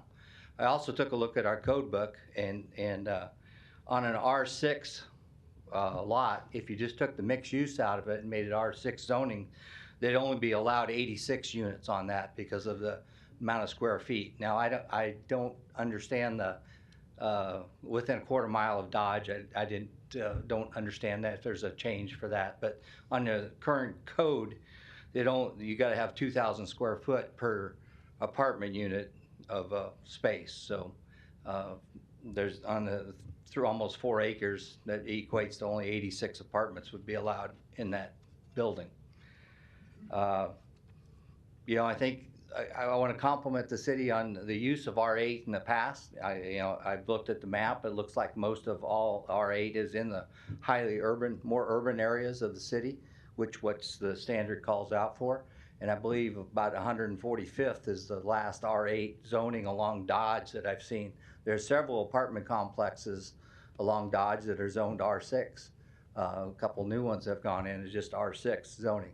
So it seems like an R6 zoning is adequate for building apartment structures and getting rent, or these structures wouldn't be rented. So I think continue with the mixed use, either, you know, with some commercial, but keep the R6 restriction for the residential apartment units is key to the residents of Five Fountains. Okay. Thank you. Thank you, Rich. Any other opponents? My name's John Finicaro. I live at 18722 North HWS Cleveland Boulevard, and I've lived in the Five Fountains subdivision for close to 13 years with my wife. Most of what I was going to say has been said, so I don't want to be redundant, but I would throw this out there. There's currently, I believe, 150 single residences in the area. It's a beautiful neighborhood. It's been kept up well through a lot of the efforts of the board and the people that are in the area. Adding 132 other residences increases the residential count instantly by about 85%. Now, I can't think of any other neighborhood.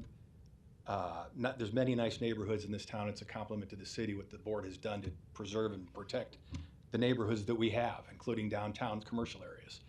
But I can't think of any other, pick them, Dundee, Linden Estates, Old Harvey Oaks, whatever you want to pick. Take those and increase the residential count by 85% overnight, and it's guaranteed it's going to have a significant impact on those areas. I'll promise you that. Every single residential street in Five Fountains is 1 lane each way, not 2 lanes. There's, to get 132 apartments, a complex of 132 in place there without an outlet directly to a main road like Dodge Street, every single one of those, there could be up to 200 cars estimated. If you have 132 residences, most of them would probably have 2 people living there, 2 cars. Let's just call it 200 to be conservative. You'll have 200 people going to work every morning and coming back, driving through the residential area. Not that that's a bad thing, but you have kids right now at this time of day, between 2:45 and 3 o'clock, they're doubled up parking across the street on the empty lot at West Dodge Station with parents picking up their kids. And I have no problem with that. God love the kids and I love the school there. But to imply that there will be no impact in this residential area with that kind of a head count is false. And as Jim had mentioned before, we're not opposed to people, to progress, to what it was originally zoned for. But to increase it that much is going to have a severe impact on the quality of the neighborhood. And my understanding of zoning laws is that part of it is to protect the neighborhoods, the quality, and those people that have invested in the areas to keep the quality up in those spots. So I guess I would just urge that it stays at mixed use, which my belief is that it would add 54 apartments maximum, as opposed to the 132, which could change to God knows what in the future. But, quick question for you, John. So you mentioned the number of people that live in your subdivision. I think you said 150? Yes. Those are residences, right? Correct. Are most of those residences families? Yes. That have children as well? So there's multiple people in the You bet. households as well, right? Yeah, I don't know how many have families, but a lot of them. Yeah. So, okay. So I'm just trying to understand your math No. a little. So the 85% is not on number of people necessarily, but number of units, household units, basically. Yes, Not it number might of be comparable to, say, number of adults, grown adults. You know, I don't, Right, yeah. not that I have a problem with adults versus kids, but kids I don't see as, but yes, you're correct. That's, I wasn't trying to imply it was a population thing. Maybe I'm looking more at vehicles and parking on the street, nighttime activities that you have in apartment complexes. Is Five Fountains completely full? I believe it is. Is it all built Is there out? anything open in They're all sold. There's 2 vacant lots. Two vacant lots, I guess. John, the 132 units that's proposed at this point, you do understand if you went back to that commercial use, that we don't know how many cars there would be working in that office complex. And so there could be more traffic coming in the morning when people are going to work and leaving at 5 when the kids are typically gone, but that could be even more. So I know we're going to have traffic from either issue that's a concern to you guys. Is that correct? My belief or my opinion is I'd rather have commercial, because most commercial is 8 to 5, and then it's done at 5, 5:30, whatever. If you have more persons and it involves nighttime activity, I'm not implying party central, but you got to think about that kind of thing. a business district, it's gonna shut down 5, 6 o'clock, whatever it is. Normal hours, usually it's daylight. A whole lot of other things happen in this world after the sun goes down. And especially when there's a lot more people there, residential versus commercial. I don't see any problem with commercial, to be honest with you. I don't find commercial areas personally risky or damaging or partiers or I don't know, whatever you want to call it. They close down at a reasonable hour. So yes, the actual traffic, I have serious doubts about the traffic count. I don't know where this study came from, no offense, but I lived there 13 years. I walk with my wife in that neighborhood every day except when weather's bad. And I can tell you, you get 132 apartments in there, I'd rather have the commercial any day. Thank you. Okay, thanks, John. Any other opponents? Luke Schroer, 2522 South 33rd Street. I am not in that neighborhood by any stretch of the imagination, but it kind of hurts my heart to see that we've done this to ourselves. All the maps that were up there were spaghetti streets, cul-de-sacs, and that is a thing that you see more as you get out west. We used to build cities with neighborhoods. I live in Hanscom Park, where I can walk to get my hair cut literally a block away. And the number one thing that everybody brought up today was traffic, and we did it to ourselves. Where is the public transportation feasible at all in that neighborhood? It's not. Rezoning this to all residential versus mixed use, with mixed use, hopefully people that live above or near that can walk to work, and that's taking cars off of the road. We need to be thinking in 2022 and not back in 1960, 70, 80, 90, what we've been doing for decades. It is not working. And the residents don't want increased traffic because their kids are walking to school. But I challenge you to see how many kids are actually walking to school nowadays, now that we have suburban sprawl, versus back in the day when our neighborhoods were tighter and you could do a lot more walking trips and there was people out monitoring because they were just on the street. Nowadays, people jump in a car and nobody's watching out for their neighbors. There is some walking that happens in neighborhoods, yes, absolutely. But just having those cafes that you have people sitting outside and monitoring a neighborhood helps reduce crime. But we've made this problem for ourselves, and I feel bad for you because some of the arguments against it, I was like, well, we want people in those outdoor spaces by the pond and stuff. We're losing that in today's environment. We don't have those outdoor spaces, and we're chasing people into our little tiny single-family dwellings and not encouraging kids to walk to school because of how we're zoning. So mixed use is an answer to that. It will take vehicles off the road, hopefully. Find a job down at the base of your building is going to help. So I would encourage you to keep mixed use zoning. I think it is an answer for our problems, but the suburban sprawl is going to be a problem that you guys have to solve. And it's a problem that we've made for ourselves, and that is my 2 cents, so we don't get too long. So thank you. Thank you, Luke. Any other opponents?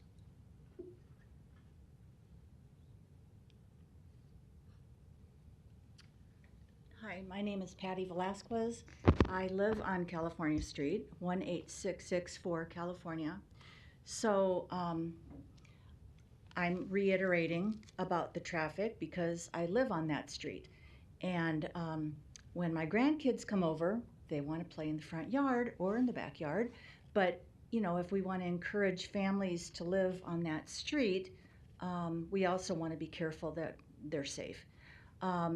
And I don't understand the traffic study either. I tried to figure out some numbers myself, and it's difficult because we have influxes of times when our street is being used a lot. We have nurses and doctors that use California Street to come in, as well as ambulances going to the Women's Hospital ER. So, you know, that can be at any time of day or night. We have the sports events that happen, and we love that the kids have a place to play ball, but there is no parking lot for their parents to park at, so they park in front of our houses.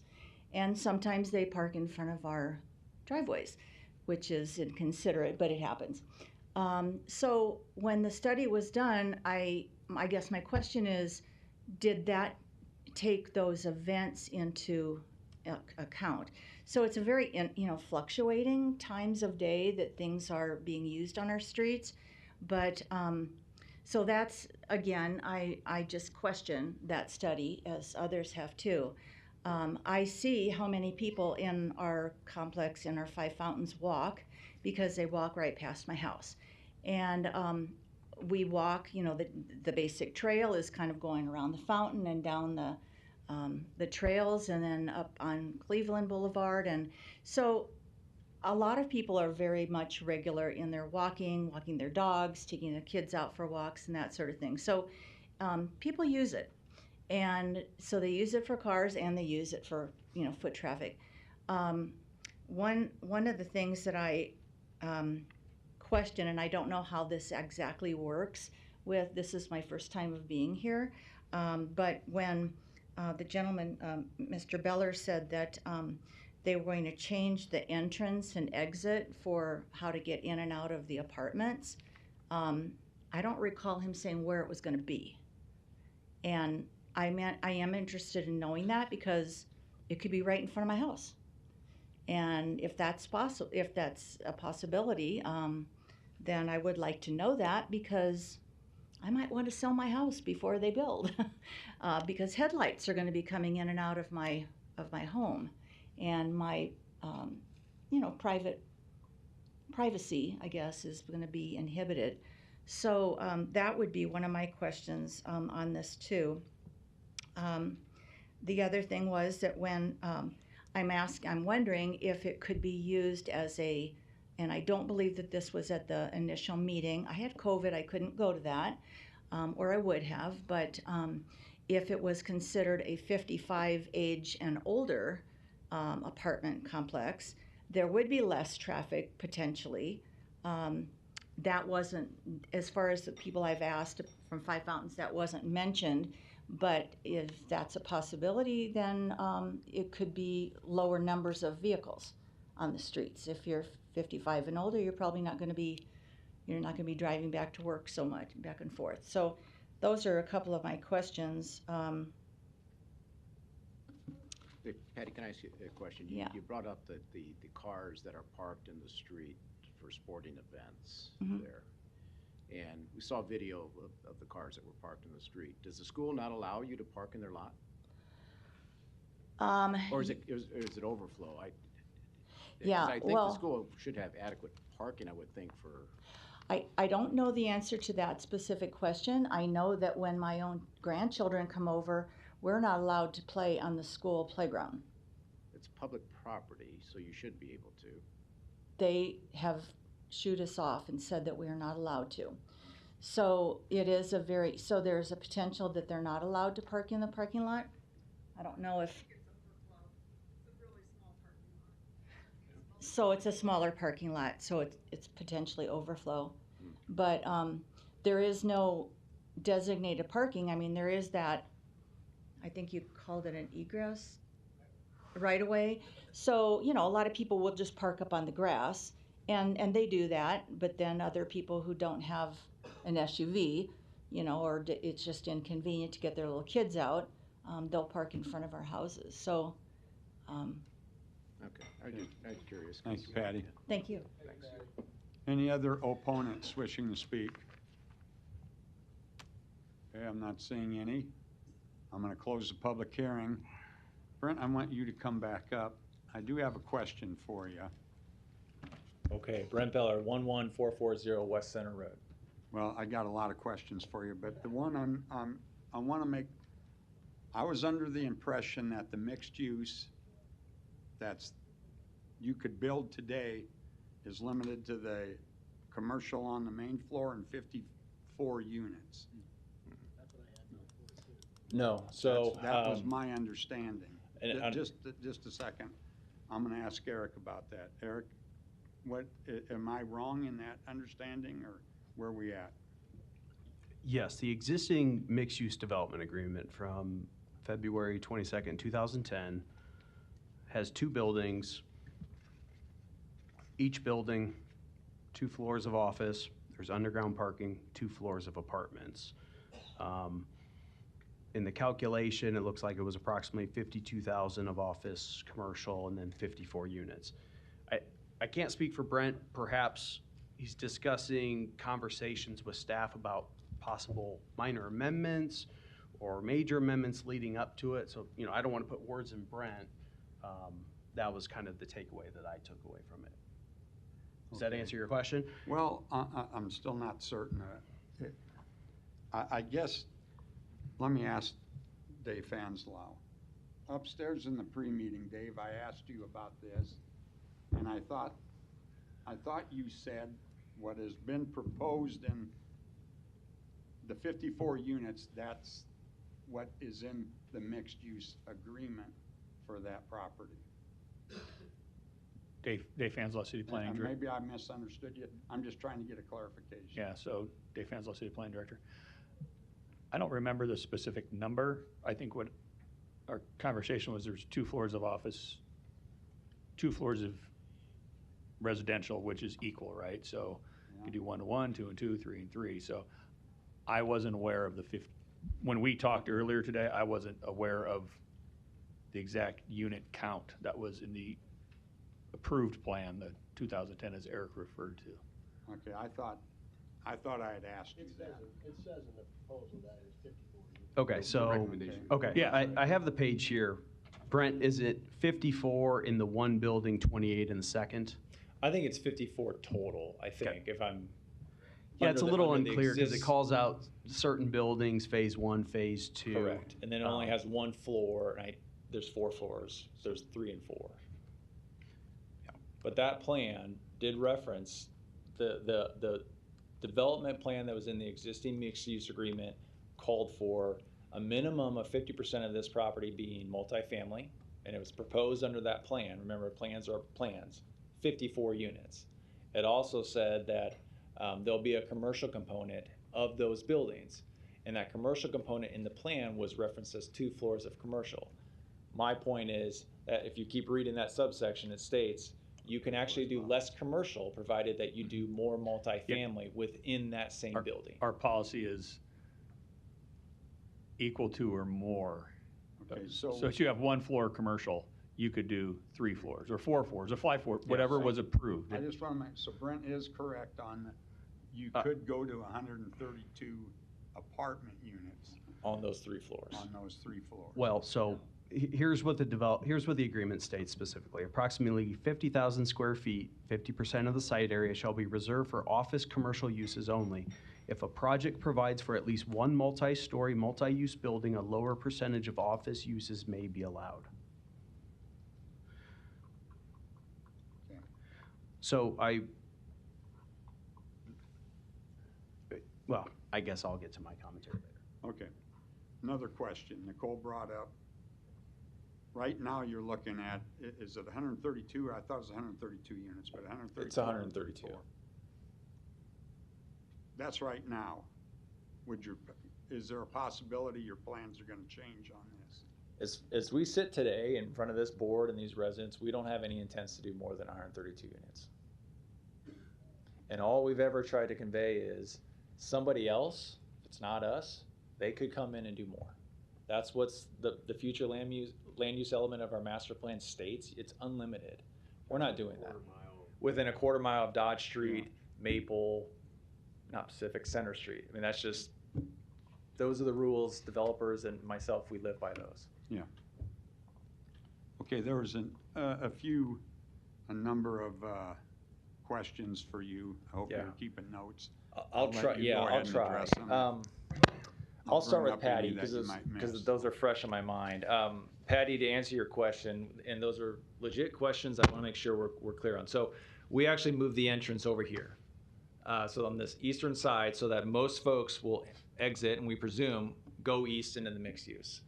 The other thing that's important to remember, under the ACI, there is a buffer that will be in the front here to control traffic lights shining in to the homes on the north side here. That's an ACI requirement. We have to do that. So hopefully that answers Patty's questions. The other one, Mr. Marriott had mentioned the vacant lot. You're right. The bankruptcy happened before these were rezoned. It was a tough time. We know that, that's all public record. The reality is our development benefits their SID. It is not a cost on them. We're actually lowering their property taxes, and their valuations might go up by increased valuation of this project. People don't want to hear that, but that's just the reality of this particular project. The density, we've talked about that a lot. We're committed to do 132 units. We could do that under the mixed use, or we could, where we have a commercial floor and 3 floors of a multifamily above, and just do 1-bedroom units, and we can get 132 of them up there. We don't want to do that because we simply don't want to do the commercial. Not to mention, because I'll talk about traffic. I'm not a traffic engineer. These numbers aren't made up. These are based on the International Traffic Engineers standards. There's codes for how they do all this. I'm certain this makes a lot of sense to Mr. Haas, and these are the standards that he lives by. But these are the numbers. The numbers don't lie. The existing use, if we were to change nothing, the traffic will be more at the time periods that everyone is concerned about under the existing mixed use versus the R8. That was the information we had in our pre-meeting from Ryan And that's Haas. that's just the reality. And I know people, I do this every day, so we know that commercial is a much more intense use. This under to the comment about restaurants, you can't do this under the mixed use agreement. You can't have restaurants here. That would be a major amendment. That would be before you too, because we're keeping these uses the same, commercial, multifamily. That's why we're living in the world we're living in the sense that we can do what we need to do under the existing mixed use. The park. So we're going to pay property taxes just like everybody else. So it's a public park. We have the right, our residents have the right to go there.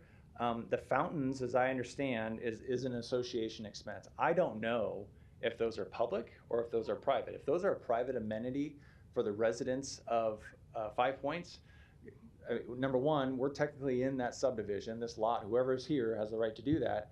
But if they can restrict access to only single family, then they should do that, put signage up. We represent plenty of SIDs and HOAs in our city, and we do that. We put signage up for private improvement. So if they are truly private, put signs up, and we will instruct our residents to not go in the fountains, swim in the fountains, walk on the trails. But if they're public, anybody can go there. Whether they live in our subdivision or down in Dundee, they can go walk the trails if they're public.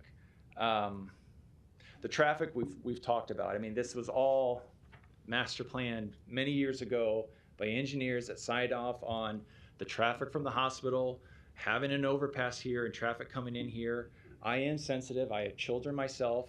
I live down in the Midtown area, and we have apartments all over. We have apartments that are market rate. We have apartments that are Section 8, and we do just fine. So this is part of our city. It works in Dundee. It works in Benson. It works in South Omaha. It works in La Vista. It's working on new plats that I'm putting in Gretna. It's going to work here. And I understand it's different, and people didn't think this would happen, but this lot is what this was here for.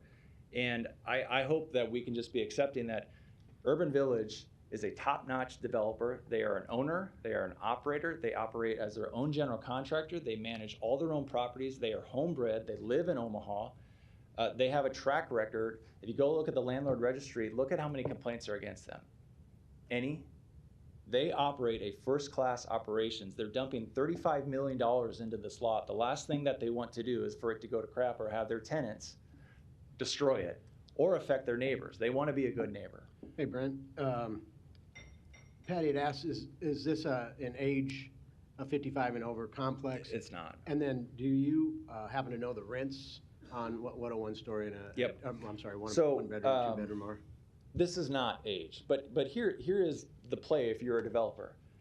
You have a regional hospital facility right here. Nurses coming to Omaha that want to work here, and there's a nursing shortage, we want them to live there. We want them to walk to work. If you're a mechanic and you live over and you work in this mixed-use development, or if you're a banker, if you work for the hotel, we want you to walk from our development over here. If you're going to go work in the plethora of office buildings that are going to be south of Dodge over here, we want you to ride a bike or walk over there. That's what this is for. What was your second question? Sorry. Rents. Oh, 1 bedrooms are about $1,600. 2 bedrooms would be that $2,000 to $2,100. And the sizes of those are 800 to 1,600 square feet. Back to the traffic study. I think as John Finicaro brought up, the point of commercial, does your traffic study take into effect after hours? Once, commercial is closed? Is Yep. that in your traffic study? That's the PM peak times that we talked about. So that's that 4:30 to 5:30. Okay. but Because then those- after that, It's less. versus an apartment and closed commercial. So they, under the ITE standards, they pick the highest morning use time periods and they pick the highest traditional, highest use PM time periods. And that's where they got the 8 a.m. to 9 a.m. on the AM and 4:30 to 5:30. Those are peak times as far as ITE standards go. But after those peak times, a commercial. They're lower. Yeah, it's gonna be down to nothing. Right. Yeah, versus more apartments. But the point is both of those metrics, under mixed use or multifamily, they're going to be lower than the Yeah, peaks. I understand. Okay. Any other questions for Brent? I think you covered everything I was wanting you to cover. Oh, the height of the building. 60 feet. 60 feet. Okay. Any other questions? Nope. Thank you. Thank you. Thanks, Brad. Eric. Yeah, go ahead. Yeah, so obviously there's been a lot of conversations about density and master plan, so I won't belabor many of those, except for the proposed residential use type is master plan compliant. As was previously mentioned, the master plan does allow for unlimited amount of units within a quarter mile of 4 of our major arterials, which are all state highways. So that'd be West Dodge Road, West Maple Road, West Center Road, and 204th Street. So that means we don't limit the amount of units adjacent to that corridor as long as they are compliant with all the applicable zoning code regulations. So this plan would have to comply with parking, landscaping provisions, setbacks, regulations of that type.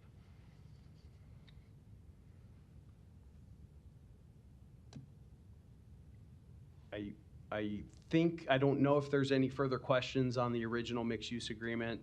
Sorry, I got thrown off a little bit earlier. I saw a parking requirement. There are 54 total units that are prescribed in the 2010 agreement. I got verification from some of my staff upstairs, and there is a page that lays out what those are, number of units. So, I guess the agreement also doesn't specify, as currently developed, a specific office user. It does say office and commercial uses. You could have restaurants, you could have bars, you could have all sorts of different types, counseling services that could go into those 2 levels of office commercial as it sits today. Some of those could even increase the amount of traffic that would come and go. We do have Public Works here that can speak to traffic counts.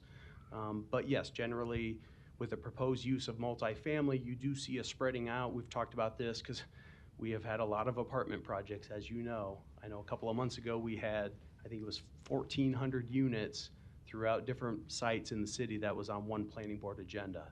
With the earlier conversations about the Housing Affordability Action Plan, obviously housing is getting more expensive. You are seeing a drop off of some of those starter homes, and you are seeing people going into apartments. And so, yes, we have had a lot of apartment projects throughout all portions of the city. And so this falls right in line with what we are seeing. But specifically for traffic, we have Ryan from Public Works here if you do have questions on that. Density, like I said, it's master plan compliant, and we view it as being an appropriate use for the site. I guess I could touch a little bit on, just because I am familiar a little bit with the baseball games. My children have played some games there, so yes, it does get busy. The cars that were parking on this site on the grass should not have been. That is not compliant with the code. So, the on-street parking is appropriate. I would encourage neighbors to coordinate with the school district. I don't think the school parking lots are utilized heavily during the baseball games because it's on the opposite end of where the fields are. I believe Elkhorn Public Schools could coordinate with the league that is utilizing those fields to try to coordinate and, you know, ask for assistance. But that being said, on-street parking is permitted, you know, as long as they're not parking in areas with no parking signs. So I will leave it at that. Unless you have further questions, staff recommends approval. Okay. Before I ask for a motion, I just was going to make a comment. I don't know who said it. Might have been Jim or Rich. Somebody said just to honor the original agreement. The original agreement was R8. Then it changed. And I know Five Fountains sat there kind of dormant for quite a while. Don't know what all the factors were at that point. But then it did take off, and that agreement was that piece of ground was going to be mixed use. People have known what's going to go in there, and that as a mixed use, and that's when they started buying. Like I said, there could have been a lot of other factors, but whoever said you need to honor the original agreement, I guess that kind of struck a chord with me. That was just my comment. Could I make one more statement? I do want to clarify. It is only zoned mixed use because of the true mixed use buildings that were proposed and approved. And I know that's what the neighbors would like to see develop. But I do want to make that clarification because this does qualify in the area of the quarter-mile gap of non-office commercial. But as David mentioned, I think previously, we do allow true mixed use buildings to be allowed when the amount of residential is at least equal, if not more than the amount of office commercial. So, okay. Thank you, Eric. I'd like to make a comment too about, you have to realize that when this whole area of Five Fountains was developed, it was, as everybody acknowledges, it was considered to be an R8 lot. And so all the street and infrastructure was designed around that, which means that it can carry whatever kind of traffic is necessary to be carried. What has happened in the interim is things slowed down and they did not develop out. So you've all been living there with a system of underutilized streets, but that's what you become accustomed to, and you think that's normal. But those streets will handle a lot more than what you understand. And the traffic engineers are the ones that are the experts and understand that, how much load there is on a given street based on the population that it serves. And so and we see this all over the city when we have an area that develops early and then we've got dead-end streets going to nowhere into a cornfield that sits there for 20 or 30 years. And then all of a sudden somebody comes in and decides to develop that. Nobody wants that street to connect. Well, it's designed to connect. It has to connect.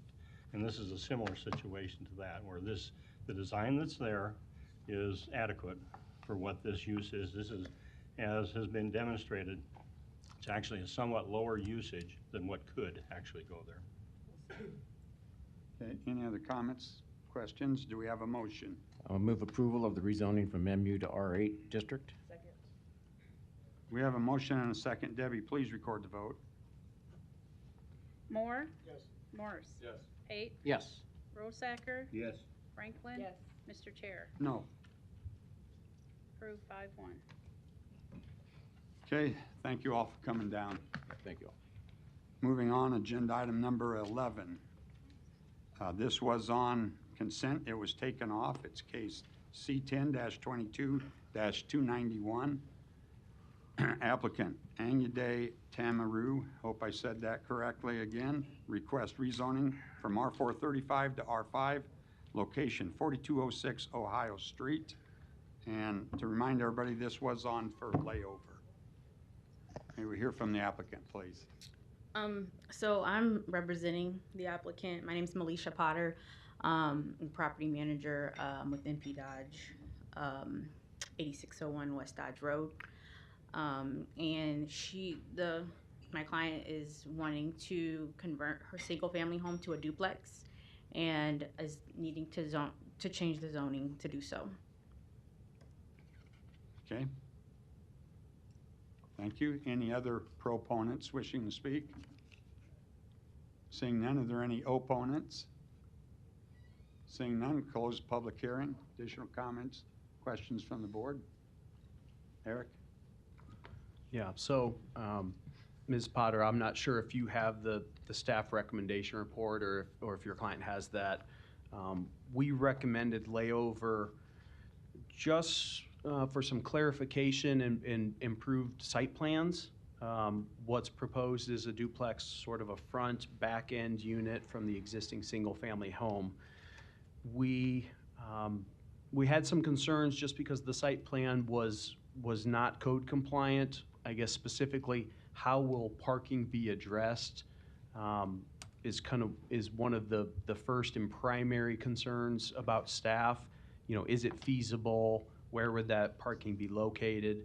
Just some more details and probably a better two-scale site plan. So we recognize the need for housing, and of course, we've talked about that all meeting and every meeting. So, you know, R5 zoning is master plan compliant, but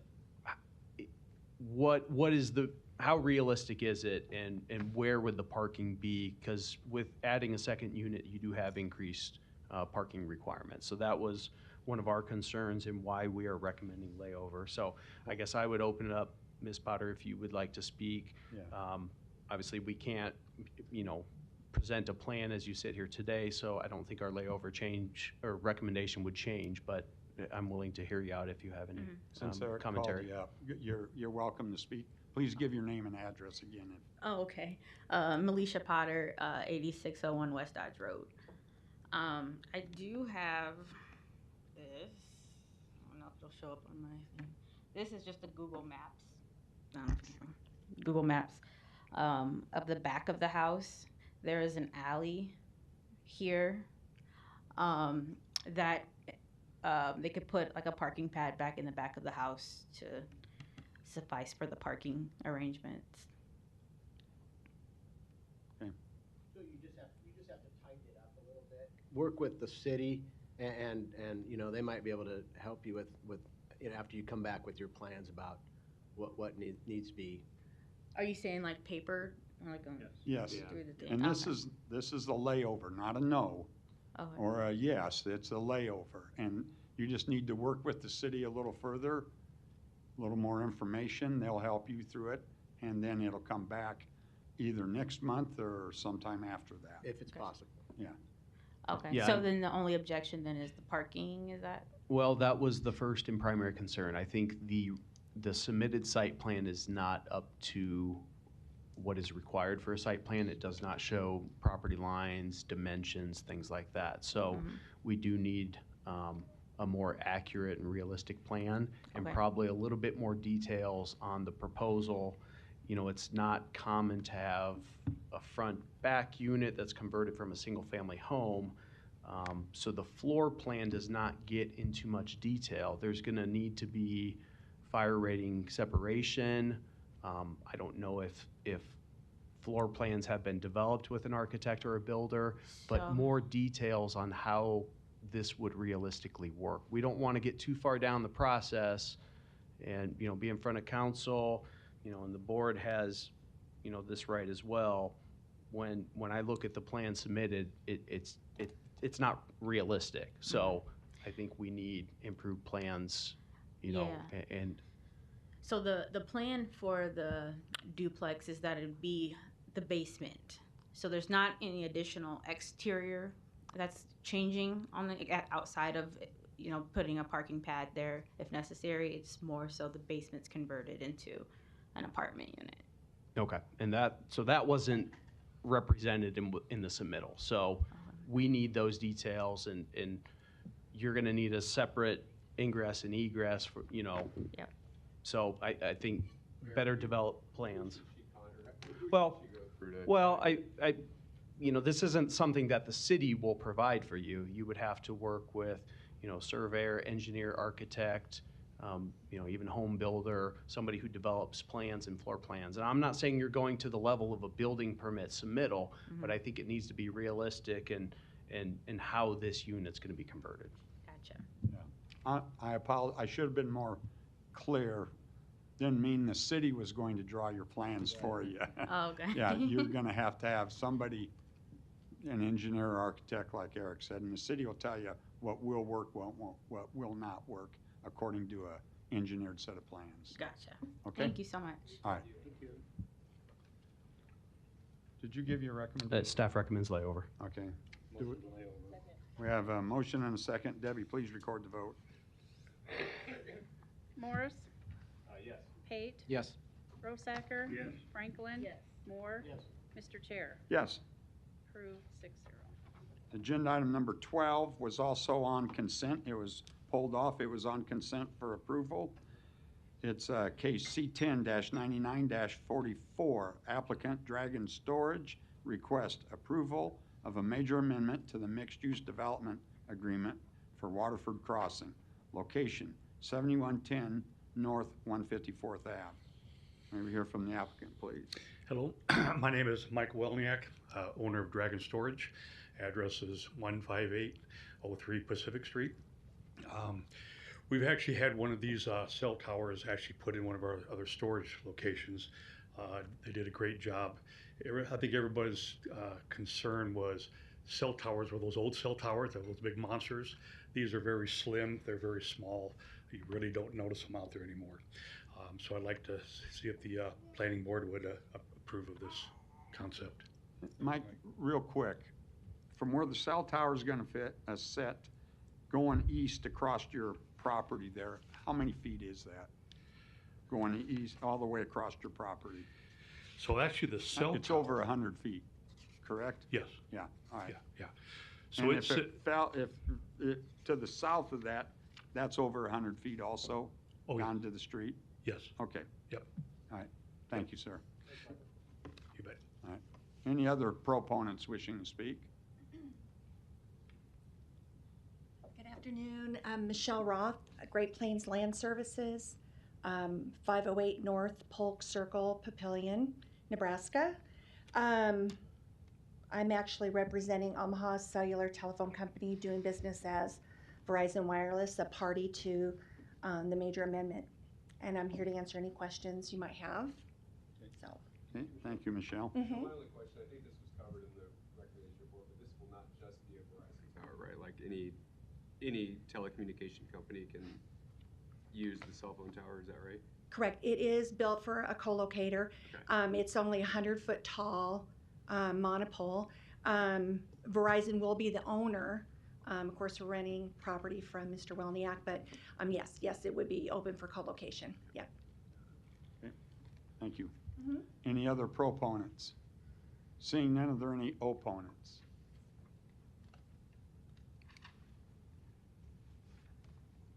Good afternoon. I'm Melissa Crawford. I live at 7610 North 153rd Circle in Waterford. I apologize. I just found out about this today, and so I was already downtown and dressed casually, so my apologies for the casual appearance here today. I do serve on the board of the Waterford Homeowners Association. So I'll start with the concern first from a health perspective. The RF waves from cell towers have not been proven to be safe. According to the American Cancer Society, most expert organizations agree that more research is needed to clarify this, especially for long-term effects. The WHO's International Agency for Research on Cancer classified the radiation from both cell phones and cell towers as a Class 2B possible carcinogen in 2011. Cell towers use similar radio frequency radiation as cell phones. The difference between a cell phone and a cell tower environment, however, is that the cell phone is used only intermittently and at higher power. So while the intensity of a cell tower is much less than one would receive by holding a cell phone to your head, the emissions from a cell tower are continuous. Thus, the aggregate exposure over time coming from being close to a cell tower can be significant. A child living nearby or in a school with a nearby cell tower will be exposed every moment he or she is at home or at school. The latency for development of cancer after exposure to radio frequency is long, often up to 20 years for brain cancer. Thus, the cancer effects of exposing children will not be seen immediately, but they will have elevated risk of cancer for years to come. Studies done in several countries have reported elevated rates of cancer, especially leukemia, in residents living near cell towers. Unfortunately, cancer is not the only disease of concern. Other studies have found individuals living near cell towers have abnormal levels of several different hormones and suffer from reduced cognitive ability. Furthermore, there's increasing recognition of the fact that some people, including children, are exceptionally sensitive to electromagnetic fields and show the syndrome of electrohypersensitivity. This is characterized by headache, brain fog, and reduced ability to learn, often accompanied by nausea and gastrointestinal and cardiovascular symptoms. Placement of cell towers should be as far from possible from any place where humans are present. Certainly, having a cell tower near a home where anyone lives, but especially children, could be dangerous to their health. In addition, cell phone towers decrease property values. The Appraisal Institute, the largest global professional measurement for property appraisers, spotlighted the issue of cell towers and the fair market value of a home and educated its members that a cell phone tower will, in fact, decrease the value of that home. There was some work done by Dr. Sandy Bond, whose study indicated that property values decreased from 2% to 20%, with the decrease becoming greater the closer you live to the cell tower. When we're talking about a cell tower within 100 feet of some of the homes in our neighborhood. Our property values already took a hit when the applicant built storage units at Waterford Crossing. I've lived in Waterford for 16 years. We built houses with the understanding that Waterford Crossing would be, there's even a walking path to it, that we would be able to walk, there'd be restaurants, it'd be kind of a lovely place for us to visit that would enhance the value of our homes. Unfortunately, that is not what has been built there. So we do ask you to not let our property values take another hit by having a cell tower also in the neighborhood. I do thank you for your consideration. I urge that approval not be given for the major amendment to the mixed-use development agreement for Waterford Crossing. Please help us keep our families and our property values safe. Thank you very much for your time. Thank you. Thank you. Any questions for me? Thank you. All right, thank you, Melissa. Any other opponents? Good afternoon. My name is Josh Brandenburg. I am a resident of Waterford at 7208 North 154th Street. Josh, just a second before you go any further. Yes, sir. Are these your kids? Yes, they are. Those are my beautiful children and my bride. I gotta tell you, what a group of well-mannered kids you have. They've been sitting there since 1:30 or earlier. It hasn't been easy. And I don't think they so far have a great taste for the pleasures of government, but I really do appreciate you guys giving us the opportunity to meet with you. Excellent job. So I am also concerned, like the previous speaker, about the installment of a cell phone tower, a 5G tower, so close to our home. The first thing I want to say is I received a notice of it right here on the 23rd, and the hearing is today. So it's really been like, 8 business days that we've had to kind of think about it, prepare, and life is chaotic. I got 4 kiddos, so we just started recently talking to our neighbors about it, knowing that the hearing was coming up, and I have to say that when I went and showed, I don't know if this will. There you go. When I went and showed this to many of my neighbors and showed them, who is within, the affected area on here, a lot of them said, I had no idea this was happening.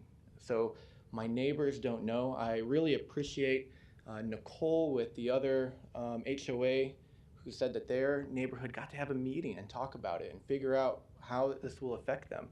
And we haven't had that opportunity. I feel like it's kind of being rushed, and it's really concerning to me that my neighbors really have no idea. I also do want to say that I believe it to be a health risk. I know a lot of the studies say it's inconclusive, but we know it pushes out radiation. And radiation is an unnatural thing coming into our bodies. You can't expect an unnatural thing entering your body and having a natural impact. It's going to have an unnatural impact. And there's been lots of studies done. The most recent one or presentation I saw was from a PhD at UC Berkeley, His name is Joel Muskowskiewicz. I hope I said his name right, but he said that a child's brain absorbs 2 times the radiation than an adult brain does. And I brought my kids here for that reason. We're playing in the backyard, and they're going to be exposed to this every single day. And there is a school that just went up across the street. I know you guys can't, well, here. It doesn't show it right here, but here is the property. My house is right over in here, and then right up here is a school. So these the kids at these schools are also going to be every single day exposed to more levels of radiation than normal. And we're playing with their health, you know, because it's inconclusive. Why take a chance? He also cited numerous studies, some in Germany, which found that people living within 400 meters, I'm definitely within 400 meters, found a 3 times as high risk of cancer. Israel found that if you lived within 350 meters, you have 4 times the risk of cancer within a 3 to 7 year state of living there. And we're talking about the whole school, and we're talking about my children. Austria also showed an increase of headaches, and so did Poland, or nausea. So there's absolutely risks that are coming out. People are noticing, and I really want to encourage you guys not to allow this to go up. Please deny the request today. We're looking at the potential of radiation that would cause future cancer harm. I went to an elementary school in St. Louis called Jana Elementary. You can probably go look it up and find that they had radiation in the water that was going near the school and high levels of it on the kindergarten playground. And now they're finding that all these kids had massive cases of leukemia and other cancerous causes because they didn't know, or there wasn't a confirmed consensus. So I ask you, please don't play with the risk of my children, the risk of the kids across the street here at the school. I really implore you guys to deny this request. Thank you for your time. Thank you, Josh. One Yes. thing. Did you Yes, say sir. there was, you just got your notification? I got it on- 23rd, was there? That was and there- Saturday. There's been no public meeting? No, and when I go to my neighbors, they don't know about it. Well, one person knew about it. They're right next door to me, and they work for Verizon, so they said I'm not allowed to have an opinion. So. Okay, thank you, Josh. Yeah. Any other opponents wishing to speak? Sure, come forward.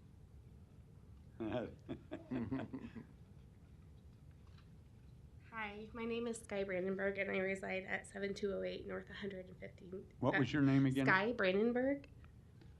Maybe instead of congratulating Josh on well-behaved kids, maybe it's you I need to. That's very kind. We had to talk before we came in, but they're doing a great job. Thank you. Thank you for having us. Mine is maybe a different side of the argument as the prior people. My uncle works for US Cellular, and he actually builds towers.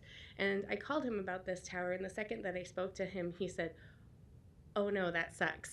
And so, excuse, that's his exact quote. His first question was, has there been a human impact study done? And we haven't even, our board hasn't talked about anything. We don't know anything going on. A lot of our neighbors don't know what's happening. And so we're just, kind of felt very blindsided. Like my husband said, we have 4 kids. It's really, really busy to stop, take time, come down here, round people up and call people. And so, all of that takes time. So to our knowledge, there hasn't been anything presented to us other than, the letter in the mail. Common sense, says radiation is bad. We have a family friend who passed away from radiation poisoning. My brother was exposed to something in the 80s that everyone thought was safe to use. You guys have probably seen the commercials with Roundup and non-Hodgkin's lymphoma. And so he died when he was 4 years old. And so now it feels like we're going through that again, being exposed to something there's not a lot of studies done on. And but we know common sense says radio waves going to our children is not a good thing. And so at this point, it's just heartbreaking that it's going up so close to our home. So, and like my husband said, it's a natural thing. It's an unnatural thing entering our natural bodies, and it feels like there's going to be adverse consequences for not only our children, but for all the residents around the area and things like that. It's something that we're forced to take in. Cell phones are a choice. Electronics are a choice. I think you notice my kids don't get electronics very often. I know they have to learn from them and the benefit of that, but I do try and limit the electronics that they're on quite a bit. So to have something forced upon my family is again very difficult. The second point is that and they said, you know, they're a lot smaller than they used to be, but they're an eyesore, and the value of your home goes down with them. And people prior to me had probably presented that in a much better way. But you know, will the decrease of our value of our home affect our taxes and things like that? And so anyway, there are plenty of towers. My uncle was saying there's towers we don't even know about. They're putting them up all over, not necessarily towers, but things that help with cell phones, Wi-Fi, all of those kinds of things. So why do we need this extra tower to go up so close to people, homes, families, schools? In the end, what's more important? Is the money earned from a tower? Is the money earned from a tower more important, or is the potential health risk to our kids more important? So I just leave with that kind of comment. So thank you so much for your time. I appreciate it. Thank you. Thank you. Thank you. Any other opponents wishing to speak? Seeing none, close public hearing. Michelle, Yes, did you want to come up and sure. address some of their concerns and I would love to. the concern about a Regarding the health, I can't name address and any of the address health. again, please? Oh, excuse me, Michelle Roth, Great Plains Land Services, 508 North Polk Circle, Papillion, Nebraska. Representing Omaha Cellular Telephone Company, doing business as Verizon Wireless. I can't address any of the health concerns. I know there's a lot of stuff on the internet.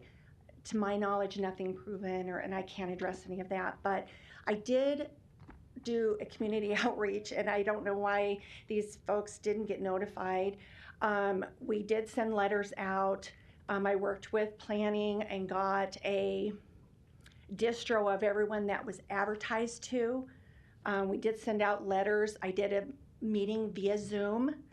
And that meeting was last Thursday, I believe, 7 p.m. I did have 2 attendees, one north on 156th on the west side. He has I want to say it's north. I'm kind of a little directionally challenged sometimes, but he has a kennel, a dog kennel. On the north side. He attended, and then a gentleman in the neighborhood there in Waterford, I want to say to the east. Those are the only 2 people that attended. We chit-chatted about 40 minutes. They just had some general questions. One did have some about health concerns, 5G. I did send some literature that I had gotten from a trade organization that I did send that information and mail that to that gentleman. Mostly view, am I going to see it from my home?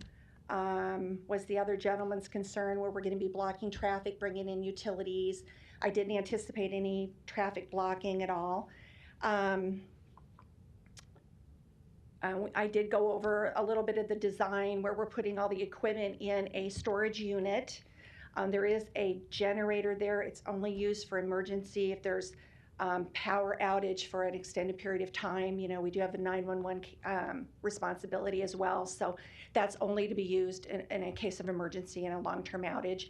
But we do have a brick retaining wall around that. We're utilizing the brick that was utilized on Mr. Wilniak's, that's Dragon Storage's facade there of their building. So to kind of blend. So we kind of got a little retaining wall around that, so it's not real visible. And again, all the equipment, the auxiliary equipment, like the cabinets and things are in a storage unit. So, but that'll also kind of surround that little base of the tower somewhat too. And then we have the trees along 156th are being left in place, obviously, for some screening as well.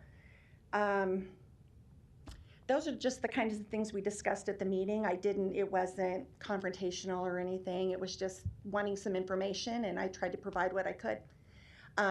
Again, I don't know why they weren't notified, but so I would say we probably sent the mailings out 10 days prior to the meeting. So. I'm a little conflicted here. Obviously, they didn't get Yes. the notification, but you did try to have a public meeting. Is there any certain hardship that's going to be put on you if we laid this over so that you could go back to that neighborhood and have public meeting, where you could notify, or they can notify, or homeowners association can notify more people? I'm thinking there's quite a period of time between now and city council as well. I'd be happy to meet with the neighbors and neighborhood association, provide our drawings, pictures. So I don't know if a layover is necessary, but maybe that I have some contact prior to city council. I would say I know we did work with planning, and I know that neighborhood's been there a while, but I don't know, we didn't have any record of really anyone to contact for that neighborhood association. I don't know if it wasn't formally established. I don't know that much about that, but we did have trouble finding that. That's why we used the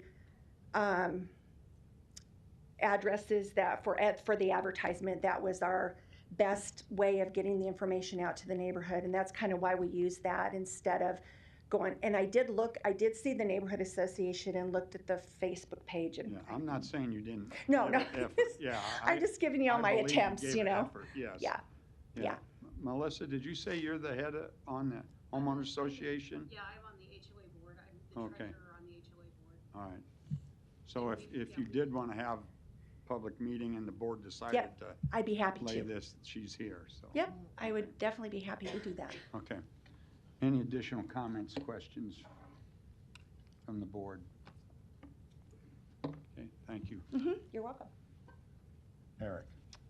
Yeah, so just procedurally, because this area is zoned mixed use, this is a major amendment to the mixed use development agreement. Typically, planning board and city council, if there's a use permit for a broadcast tower, the board or city council can waive height. That waiver of height up to a 100-foot tower is being incorporated into the mixed use agreement. My wife frequently reminds me that I am a social scientist, not an actual scientist, so just a little joke there. So obviously I am not, I can't comment on the health aspect.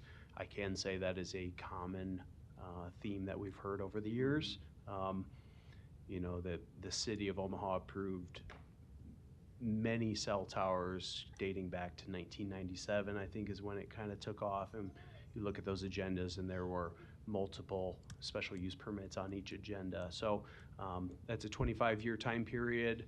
I'm not aware of any studies. We have cell towers all over the place. The school probably has cell towers over there because that's fairly common. We do send out materials to a large group of entities, and that does include the Douglas County Health Department. We did not receive any correspondence from them or any time in the past regarding concern about cell tower and unsafety, or being unsafe. So I guess we would recommend approval to move forward. I would agree there is time between planning board and city council that another meeting could be had. We can help facilitate, provide any address information that we have available in our GIS system. If the board were to be inclined to lay it over, I would ask for the applicant to come back up to acknowledge an acceptability to an extension of the shot clock, which does apply to broadcast towers. But I would personally, say that this should probably move forward and that meeting happening before city council. So staff recommends approval of the major amendment to the Waterford Crossing mixed-use development agreement, subject to submittal of 5 signed agreements prior to city council. So Eric, we could make a motion with to lay over with the shot clock in mind, or we could make a motion for approval, but it's insistent upon a public meeting take place. You could. Before it goes on to city council, I should say. Based on federal standards, I'm more comfortable with you requiring the public meeting before city council. The shot clock extension is not. Okay. Usually you need the applicant to agree to that. Okay. And we're not necessarily approaching a deadline, but if it gets stalled out too far, it can be problematic.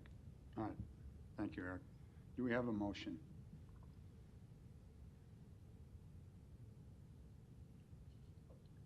I'll make a motion to approve the major amendments to Waterford Crossing Mixed-Use Development Agreement, subject to submittal of 5 acceptable signed agreements prior to forwarding to the request to City Council for final action. And I would just strongly encourage the applicant to reach out one more time to the Neighborhood Association. Okay, we have a motion and a second. Debbie, will you please record the vote? Hay, I'm going to vote no because I originally opposed this development from the very beginning because of the storage units, so my vote is no. Rosacker, Yes. Franklin, Yes. Moore, Yes. Morris, Yes. Mr. Chair. Before I make my vote, Michelle, Yes. Dave said strongly suggest Yep. that will happen. Yes. Well, yes, I will talk with her right after the meeting. Yeah. Okay, all right, then I will vote yes also, and folks, no, this goes to the city council also for final vote, so, okay. All right, thank you. Thank you. Moving on, let's see, agenda item number 14, that was on for approval on the consent agenda, it was taken off. It's case C10-22-292, applicant, City Sprouts, request rezoning from R435 to DR, location, northwest of 3rd and 4th Streets. Is the applicant here? Yes, indeed. Hello, my name is Aaron French, representing City Sprouts at 4002 Seward Street. Again, appreciate the recommendation from planning for approval, but just wanted to come here and be open to, questions, comments, critiques from you all, and also from neighbors. About a proposal to rezone a section of land that we own in order to develop it as a thriving urban farm in Northeast Omaha in the Sherman Levi Carter neighborhood. So happy to answer any questions or sit back down and keep this moving. So, yeah. Thank you, Aaron. Any other proponents?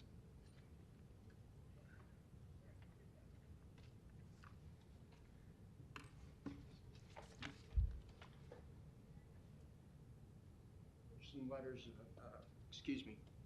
I'm Joseph Higgins, 1110 East Camden Avenue, Omaha, Nebraska, 68110. I run the Levi Carter Sherman Neighborhood Association, in which the urban farm is located. Of course, we support this. All the things we've heard today about affordability, part of that is food insecurity and food deserts. This is a relatively poor area of town, and we can't think of a better use. And we have several other, I'm involved with the Kiwanis in Florence. They support it, as well as their state district association. Nona also supported it, and she didn't get me the letter in time, but we had multiple supportees, and those are just copies. They're basically just letters of support. We're looking to further our engagement with the applicant, and hopefully we'll get the Sherman Community Center garden opened back up, and we'll be able to use it for the residents and also for the schools.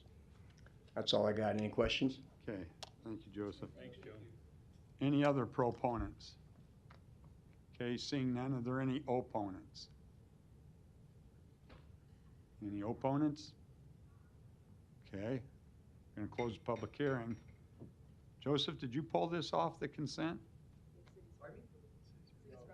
Oh, City Sprouts did? Oh, okay. All right, I was wondering, because it was on for approval. So I'll call Aaron up. Sure. Just Yeah. because you've sat through here, I guess if you could just take a moment, what does City Sprouts do with the produce that is grown? and Absolutely. Just touch on that briefly. Yep, again, Aaron French, City Sprouts, 4002 Seward Street. We're a nonprofit organization working to address food insecurity and promote education around urban farming, gardening, and the culinary arts, as well as any sort of related topics here in Omaha. This farm, we own about 7 acres in the neighborhood, 3 of which we are currently farming, growing vegetables for the most part, most of which go to a food pantry through a really great partnership that we have with the Food Bank for the Heartland. So fresh, locally grown, culturally appropriate, and sensitive vegetables going to folks who need it for free. Essentially, in short, Eric, is what this land is doing.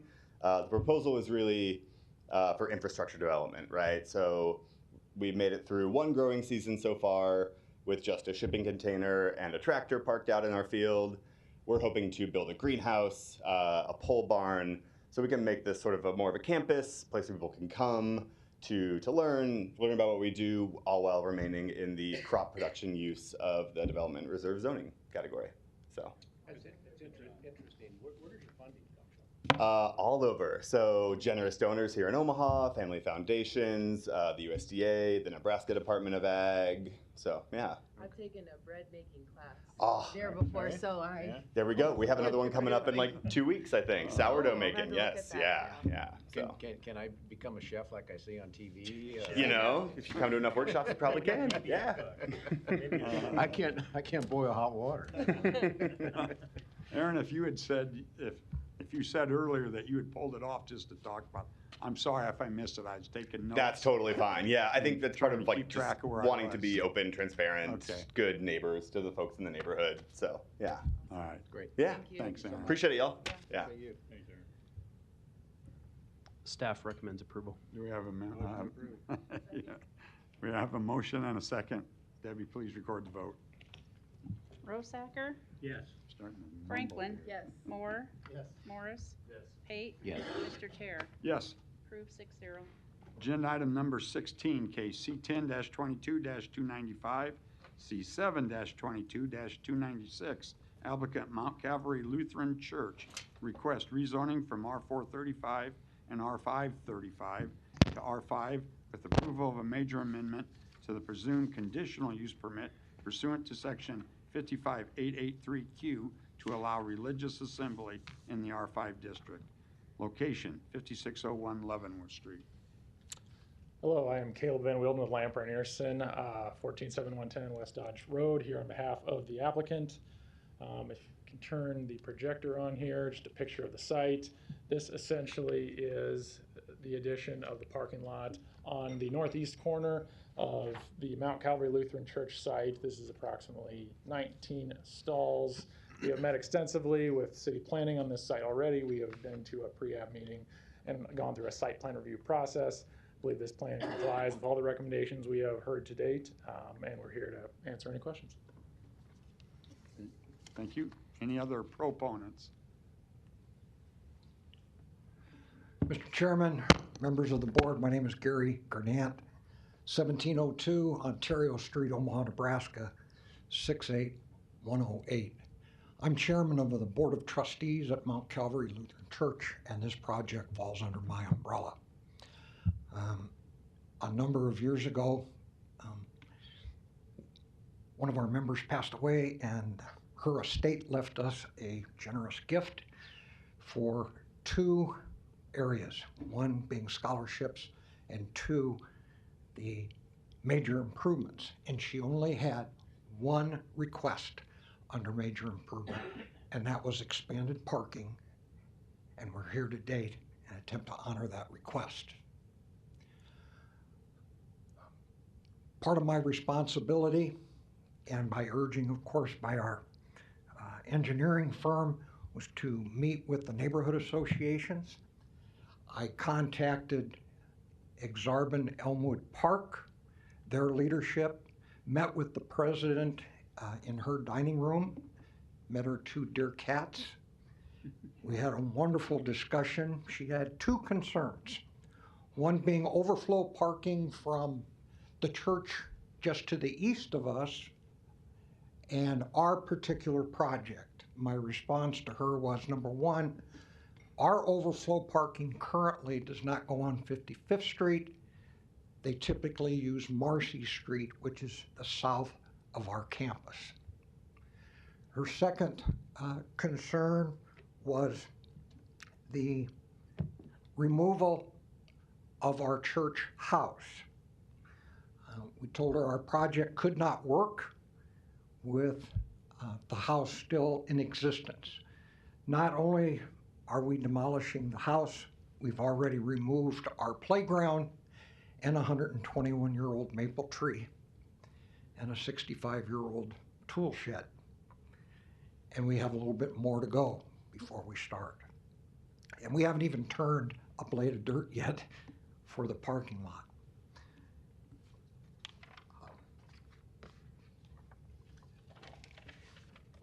Lastly, I stepped a little bit out and went across the street to the north.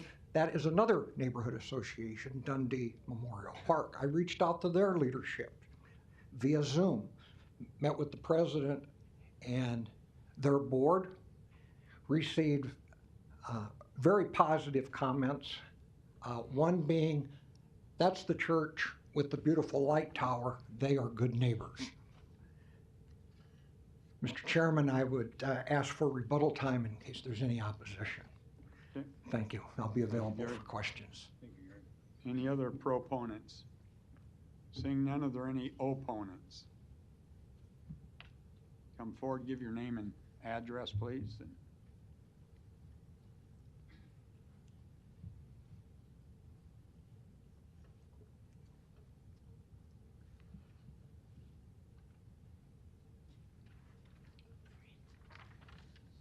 Hello, my name is, sorry. That's all right. My name is Amber Davis, and I am the property owner of 5535 Marcy Street. I am the property that is directly south of the church, just to explain my proximity to the project.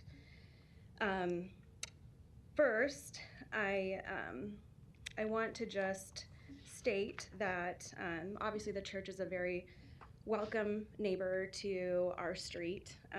We are in just review of these plans. We have noticed that they've taken a lot of time and care to bring increased aesthetics to the block, and they're otherwise, you know, from my perspective, have been very good neighbors, aside from some things that I'll discuss today.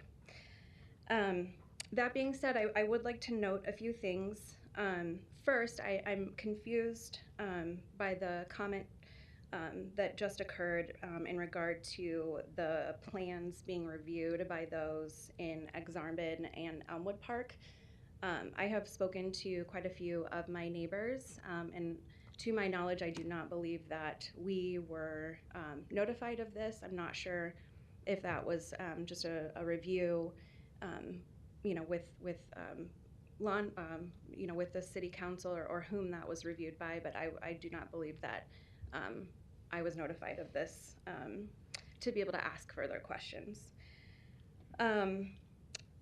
Beyond that, as I mentioned, I am directly south of the church, and my driveway actually faces the exit of the flow of traffic from the church on Sunday.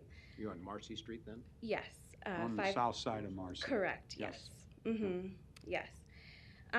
So the church is relatively quiet. Like I mentioned, they're great neighbors, but on Sunday, the traffic and the street parking absorption, which you're all probably well aware, we are mainly tutors on that street, so our garages are embarrassingly small, so we don't have a lot of places to put our vehicles. The parking absorption, especially on Sunday, is abundant. It is very difficult, in particular for my driveway. The streets are a little bit narrow, and when we have parkers on both sides, it's difficult to enter and exit my driveway as it is. So as it is, we do not park in the driveway on Sunday, just, you know, out of respect for our neighbors, the church. Also, the south parking lot, as I mentioned, does flow directly to my driveway, which I know that also prohibits some of our neighbors from parking in their driveway as well. The demographics of our block in particular is heavy in families and children. Some of our wonderful children on our street do require special care and assistance. And most of the children who are younger, they do come and go by foot down the street to play. And as you can imagine, on Sundays, that does require additional maneuvering through the excessive cars that are on the street. I definitely agree with the church that this actually demonstrates the need for additional parking. However, I also wanted to put on record that many of the neighbors have noticed majority of the Sundays where service is being held, there are numerous parking spots that are not being utilized. I think that the planning of this, I would just like to make some comments and ask for revisions. Those are very small issues.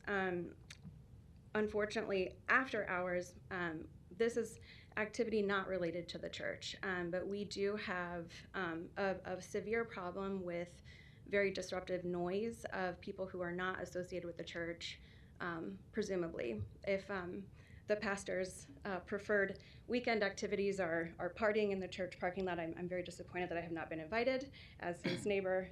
That was a joke. But I do not believe that it is the church attendees who are causing the disruptions, which most often is very, very loud booming of music. As some of you, I'm not sure where you reside, but Leavenworth is notorious for incredibly high traffic, which we hear all throughout the night with tires screeching and motors being loud of people who are kind of just racing the drag.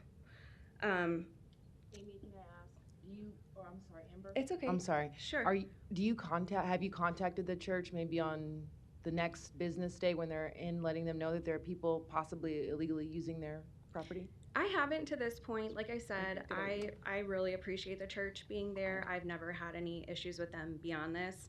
And I know that this is, again, I'm presuming, but I'm pretty sure I'm correct that this is not church activity that is occurring in the property. Yeah, maybe if they have site security or some kind of monitoring, if you let them know about the activity, they could do something about it. Yeah, Yeah. That's in my conclusion, but I have a couple other things to say, if that's okay with you. Sure. Thank you.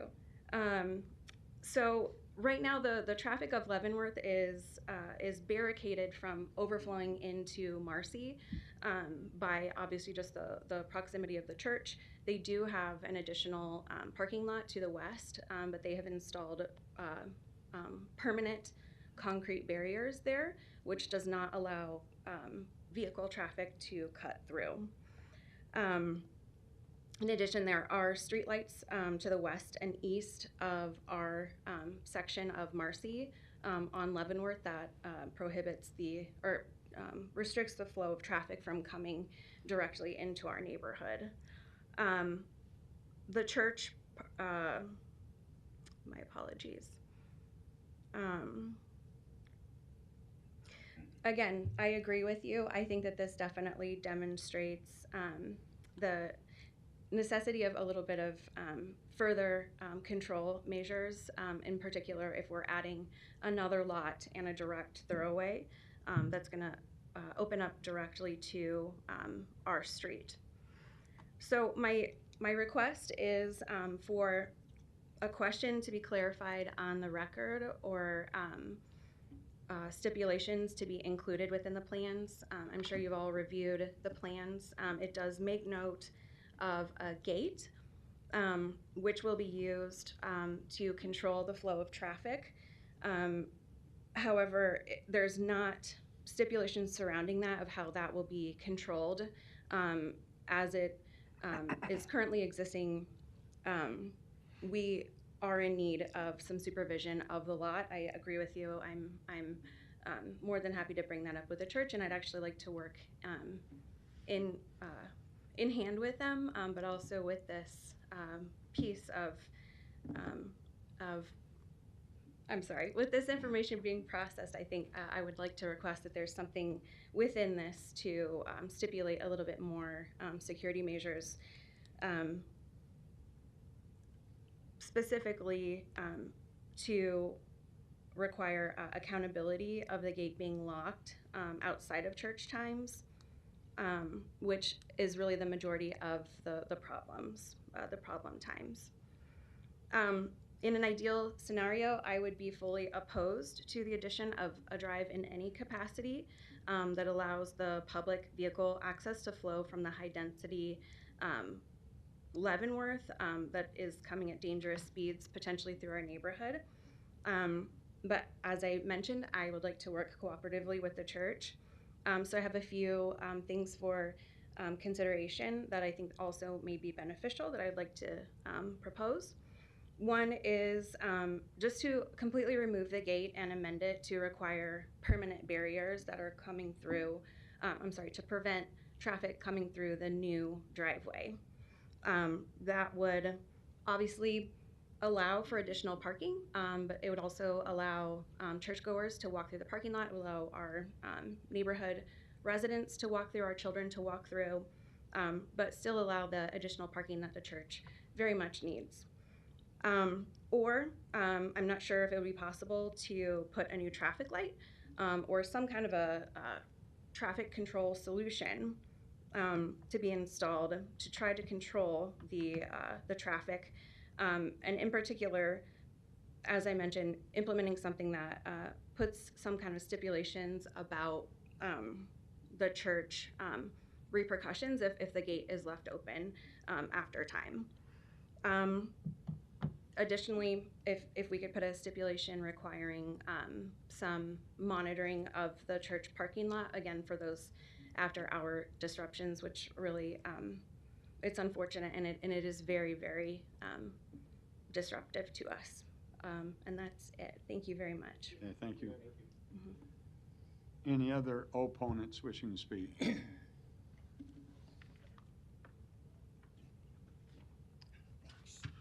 Hi, I'm Barbara Giannato. I live at 5538 Marcy Street.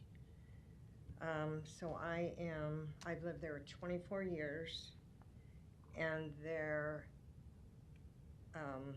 entrance exit to Marcy Street is at my property line. Years ago, there was a home behind my house, and they were doing the same thing they want now. They removed the home. They wanted a drive-through from Leavenworth Street to Marcy Street. And we came down and they were denied. And this is what they're asking for again. I just don't find it to be safe. I don't feel comfortable with a gate. I know they're saying they'll lock it up every time they're not using it. I just don't feel very comfortable with that. I know as well as you know, if you find a shortcut, you're going to take it. You're not going to use the main streets. And I want to address your concern about contacting the church about issues. There has been several issues with noise, drugs,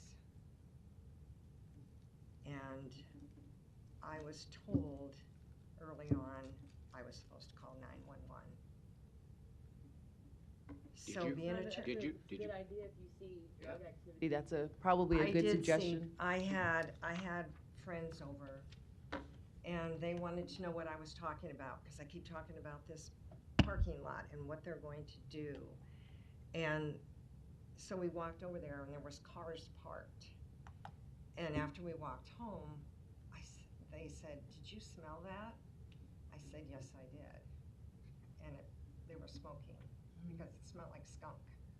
And there wasn't a skunk around. Right. So I just want them to understand that we live there 24/7. I've told Mr. Gannett that years and years ago. it's just a residential area. And it's our home, and this is where we live, and we have children. And we want to protect our homes and our children. Okay. And that's why I would love a permanent barrier for them not able to go from Leavenworth to Marcy Street. Thank you. Okay. Thank you for Barbara. listening. Thank you. Okay. Any other opponents? Seeing none, I'm going to close the public hearing. Gary, you wanted to come up? Maybe I'll start with a couple of the, Caleb Van Wilden, Lamp Nearson, 147110 West Dodge Road. I'll start with a couple of the engineering or procedural comments that occurred there. It sounds like there's a lot of other issues that we'd like to discuss.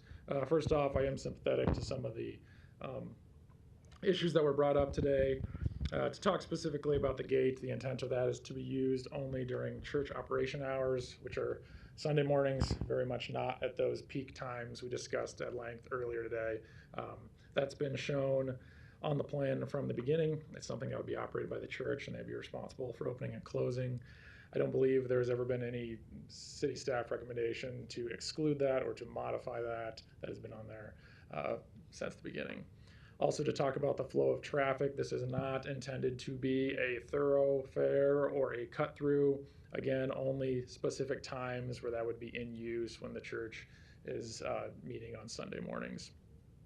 The parking situation that both individuals discussed, I believe this proposed parking will try to help the existing parking situation by taking 19 cars out of the neighborhood to the south and putting them in the church parking lot. There is no on-street parking on Leavenworth, so the overflow parking from the church facility does have to go south. It is the only available street in the area that they are allowed to park on.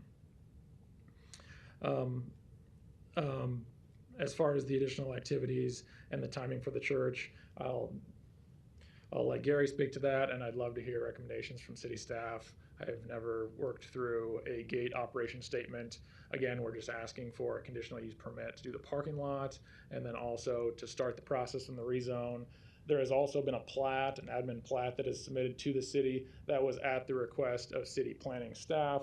That is in process, but it cannot be finalized until we work through the rezoning process. Apart from this, there will also be a ZBA and an ABA that we will have to work through to allow this. There's really no other options for the church, which is what Gary talked about earlier. So this was the extensive path that the church is willing to go to try to provide parking for its church members and also comply with the wishes of the church member that donated the money.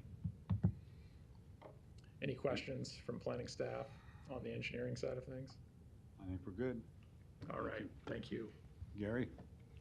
Thank you, Mr. Chairman. Gary Gurnett, 1702 Ontario Street, Omaha, Nebraska, 68108. Initially, there was going to be a drive-through between Leavenworth and Marcy Street. I raised holy toothpicks over that because of the situation that we had on the west side lot back in 2004. There was never an intent to let parking or drivers go through that area. The reason being there wasn't is because the Omaha Public Power District, yes, Barb mentioned that we had a house there. That was the principal's house that, when our school was in operation.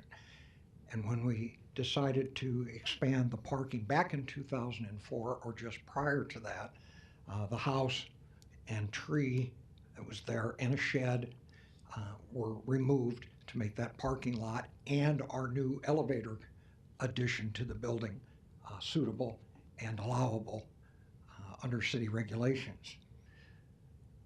We can't let, back then in 2004, we're not going to let traffic drive through there once because Omaha Public Power District installed a huge above ground transformer there. One of those huge, it's bigger than this podium box there. And then they required us to put in 2 stanchions. And I know them well because I have to repaint them every year, bright yellow. So there was never going to let traffic go through there to Marcy Street. When the plan started to develop for here at 5519, we noticed that parking or traffic could go through there. And I immediately said, we need a gate there. And the gate would be opened for Sunday service and usually for the Easter holiday and the Christmas holiday. The pastor, the board of elders, the ushers, and the board of trustees will all have keys to open and close that gate during church services and those events that I just mentioned. Barry, after church, does someone typically lock the building? Yes, sir. So whoever's locking the building, that's just going to be part of their procedure, lock the gate. That's correct, sir. Okay. It's typically a board of elder is assigned every Sunday and at every event to assist the pastor. And as I mentioned, the board of elders will have those keys and it will lock that gate. Okay.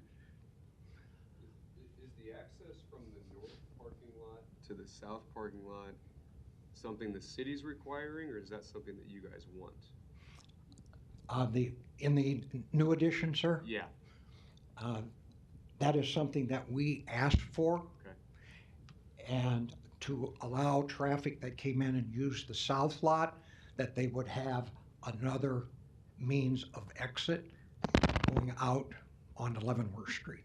And those that come in off of Leavenworth Street, if that lot is full, they have access to the south lot to park, because it was mentioned, I believe Amber mentioned that there were some empty spaces on Sundays. Currently, we have instructions from our pastor that they would like to have our west lot available for our visitors and our seniors. So we typically park, my age group, typically park on Marcy Street to accommodate that request from the pastor. With this new lot, those of us that use Marcy Street will be taken off of the street, opening that back up again and being able to use the new lot. And lastly, I know that it was mentioned how long people have lived there. I would like the board to understand the church's been there since 1924. It's been there a long time. The school was built in 1950. And as for the noise, I've advised Barb on several occasions what she has followed up on, and we are grateful for that in regards to noise. She has called me numerous times over the years, well past bedtime, to make me aware of what was going on. And I did encourage her to call 911, as I would do anybody that would call and say, hey, there's something we thought you should know and it's going on right now. I said, would you please call 911? Maybe less than a handful of people felt uncomfortable with doing that. So I wound up calling 911 from my home and then heading over there at whatever hour it was to see what could be done about it. Have we done anything else to stop that?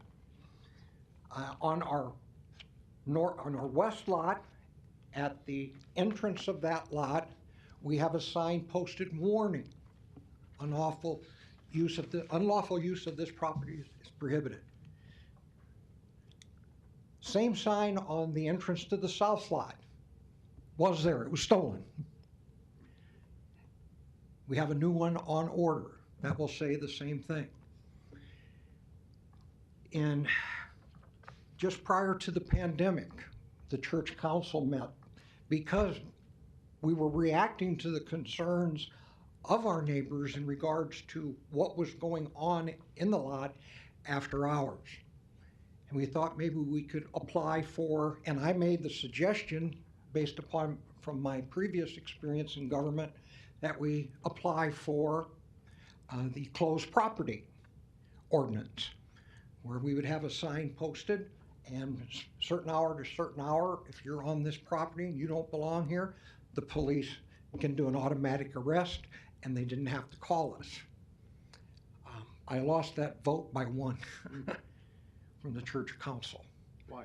As I listened today to some of the new concerns, they have my word that I will bring it back up. I do sit on the church council, and I will bring that measure up again, that we apply for closed property, and that might give our neighbors some relief in regards to what happens there after hours. Why would they not want that?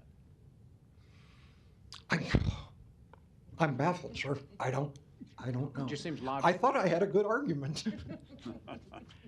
How many members do you have in your church? 112. Okay. And how many services do you have on Sunday? We have 2 services a week, one 10 o'clock on Wednesday morning and one at 10 o'clock on Sunday morning. Not a lot. Okay.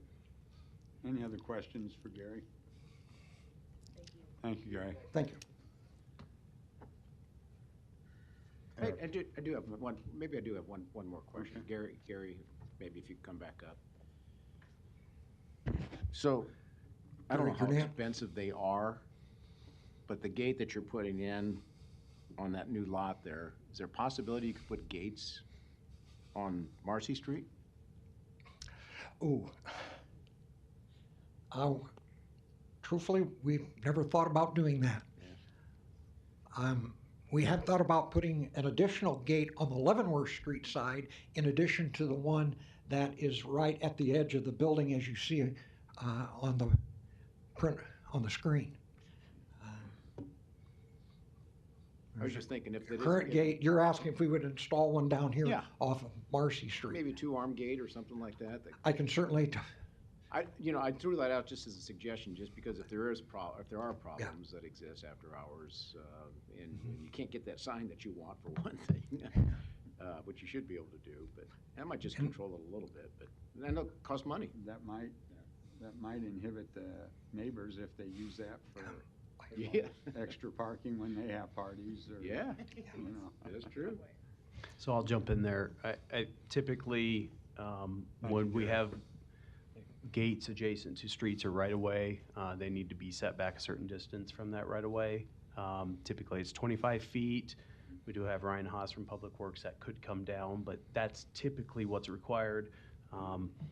In case somebody went to turn in and, it's closed and there's enough area to turn in. So I don't know if that would be feasible with the current layout of the parking lot. Well, thanks for shooting that down there. All right. Thank you, Gary. Eric, did you want to add anything? Yeah, just a few items. Okay. Obviously we have it recommended for approval. Due to the civic area, there is an increase of impervious coverage, which is supported, typical that we have civic sites within residential zoning. So that would need to go to the Zoning Board of Appeals. And then there's also a need for a little bit of additional landscaping on the east side of the new parking lot. On the site plan, there is specific note that the proposed gate to stop travel from north to south outside of church times. City staff believes that is adequate and a new condition doesn't need to be added. We think that is sufficient, and if there was a problem, although I would highly doubt that it would ever get to this point, but if that was a problem of not being adhered to, of the gate being locked up at the times that Mr. Gurnant just spoke to, you could always bring it back for a show cause hearing. But I would find that to be extremely unlikely, and just knowing and following Gary from his times on the city council and throughout his career, just extremely trustworthy and honorable. So I would throw that out. I don't think, just the comments about, if illegal activities are taking place, on the church parking lot, we would also encourage calling police. I know it's not typically an emergency, and sometimes they're dealing with things, but they have staff to handle these types of activities. So we would also recommend that advice.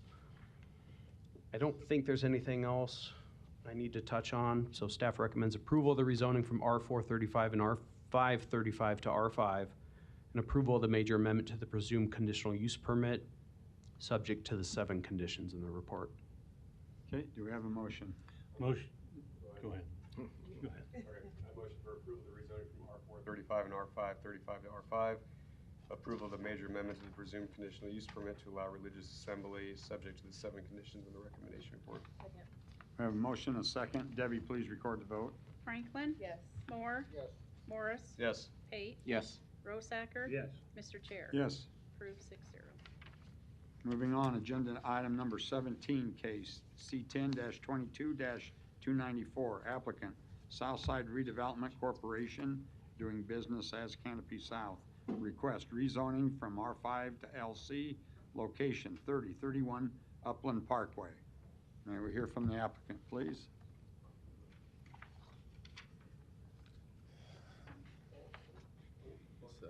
Good afternoon, Cesar Garcia, Executive Director of Southside Redevelopment Corporation, DBA Canopy South. I'm here as the applicant and talk about the rezoning from the building on 3031 Parkway from R5 to limited commercial. So a little background on our organization. Canopy South is a nonprofit organization working on the revitalization of Southside Terrace Indian Hill neighborhood. We've been doing this for the past 3 years in partnership with the City of Omaha and the Omaha Housing Authority. We believe that in this area, this site, which was originally a high, heavy commercial, or heavy industrial, zoning, and was then rezoned to R5 based on some of the the studies that we were doing at that time with a grant that we received from the Department of Housing and Urban Development. We thought that there would be a great opportunity for creating new affordable housing in this area. After that, and based on different approaches and studies that we've done, we realized this was a great opportunity not only to maintain this structure as it is and renovate it, but also to make of this building a great community center, including this place where we house my organization, Canopy South, will have the opportunity to be on connections and be located in a place where people have accessibility to us, give us feedback, and continue working directly with the community in the redevelopment of Southside Terrace and Indian Hill. Okay, thank you. Any other proponents? Seeing none, are there any opponents? Seeing none, close public hearing. Comments, questions from the board? None? Eric? Yeah, so sometimes in a good attempt for good projects to be spoken about at the public hearing, sometimes it gets a little lengthy. So thanks for sitting and coming down. Obviously, there wasn't neighbor opposition or anything that we didn't put this on the consent agenda. But there's certain projects that we feel like should be discussed in the public hearing. So yeah, Cesar did a great summary. Obviously, we talked about this in the pre-meeting, formerly city-owned, got rid of the heavy industrial, thinking it might be residential use, but with the proposed renovation of the building, staff is definitely supportive of taking back that zoning up to a commercial district that is appropriate and can utilize the uses that Canopy South will utilize. So staff recommends approval of the rezoning. Okay, do we have a motion? I move approval of the rezoning from R5 to LC. Second. We have a motion and a second. Debbie, please record the vote. Moore. Yes. Morris. Yes. Pate. Yes. Rosacker. Yes. Franklin. Yes. Mr. Chair. Yes. Approved 6-0. Okay. Thank you. For September, do we have a motion on the pre-meeting and public meeting minutes? Motion to approve September's October's pre-meeting. October, yeah, I'm sorry. October's pre-meeting October. and regular meeting minutes. Second. We have a motion second. Debbie, please record the vote. Morris. Yes. Pate. Yes. Forgot we're in November. Rosacker. Franklin. Yes. Moore. Mr. Chair. Yes. Approved 6-0. Do we have a motion to adjourn? Motion to adjourn. We have a motion and a second. Debbie, please record the vote. Pate. Yes. Morris. Tim. Moore. Mike, I forgot we're Franklin. in November. Rosacker. Mr. Chair. Yes. Approved. Yes.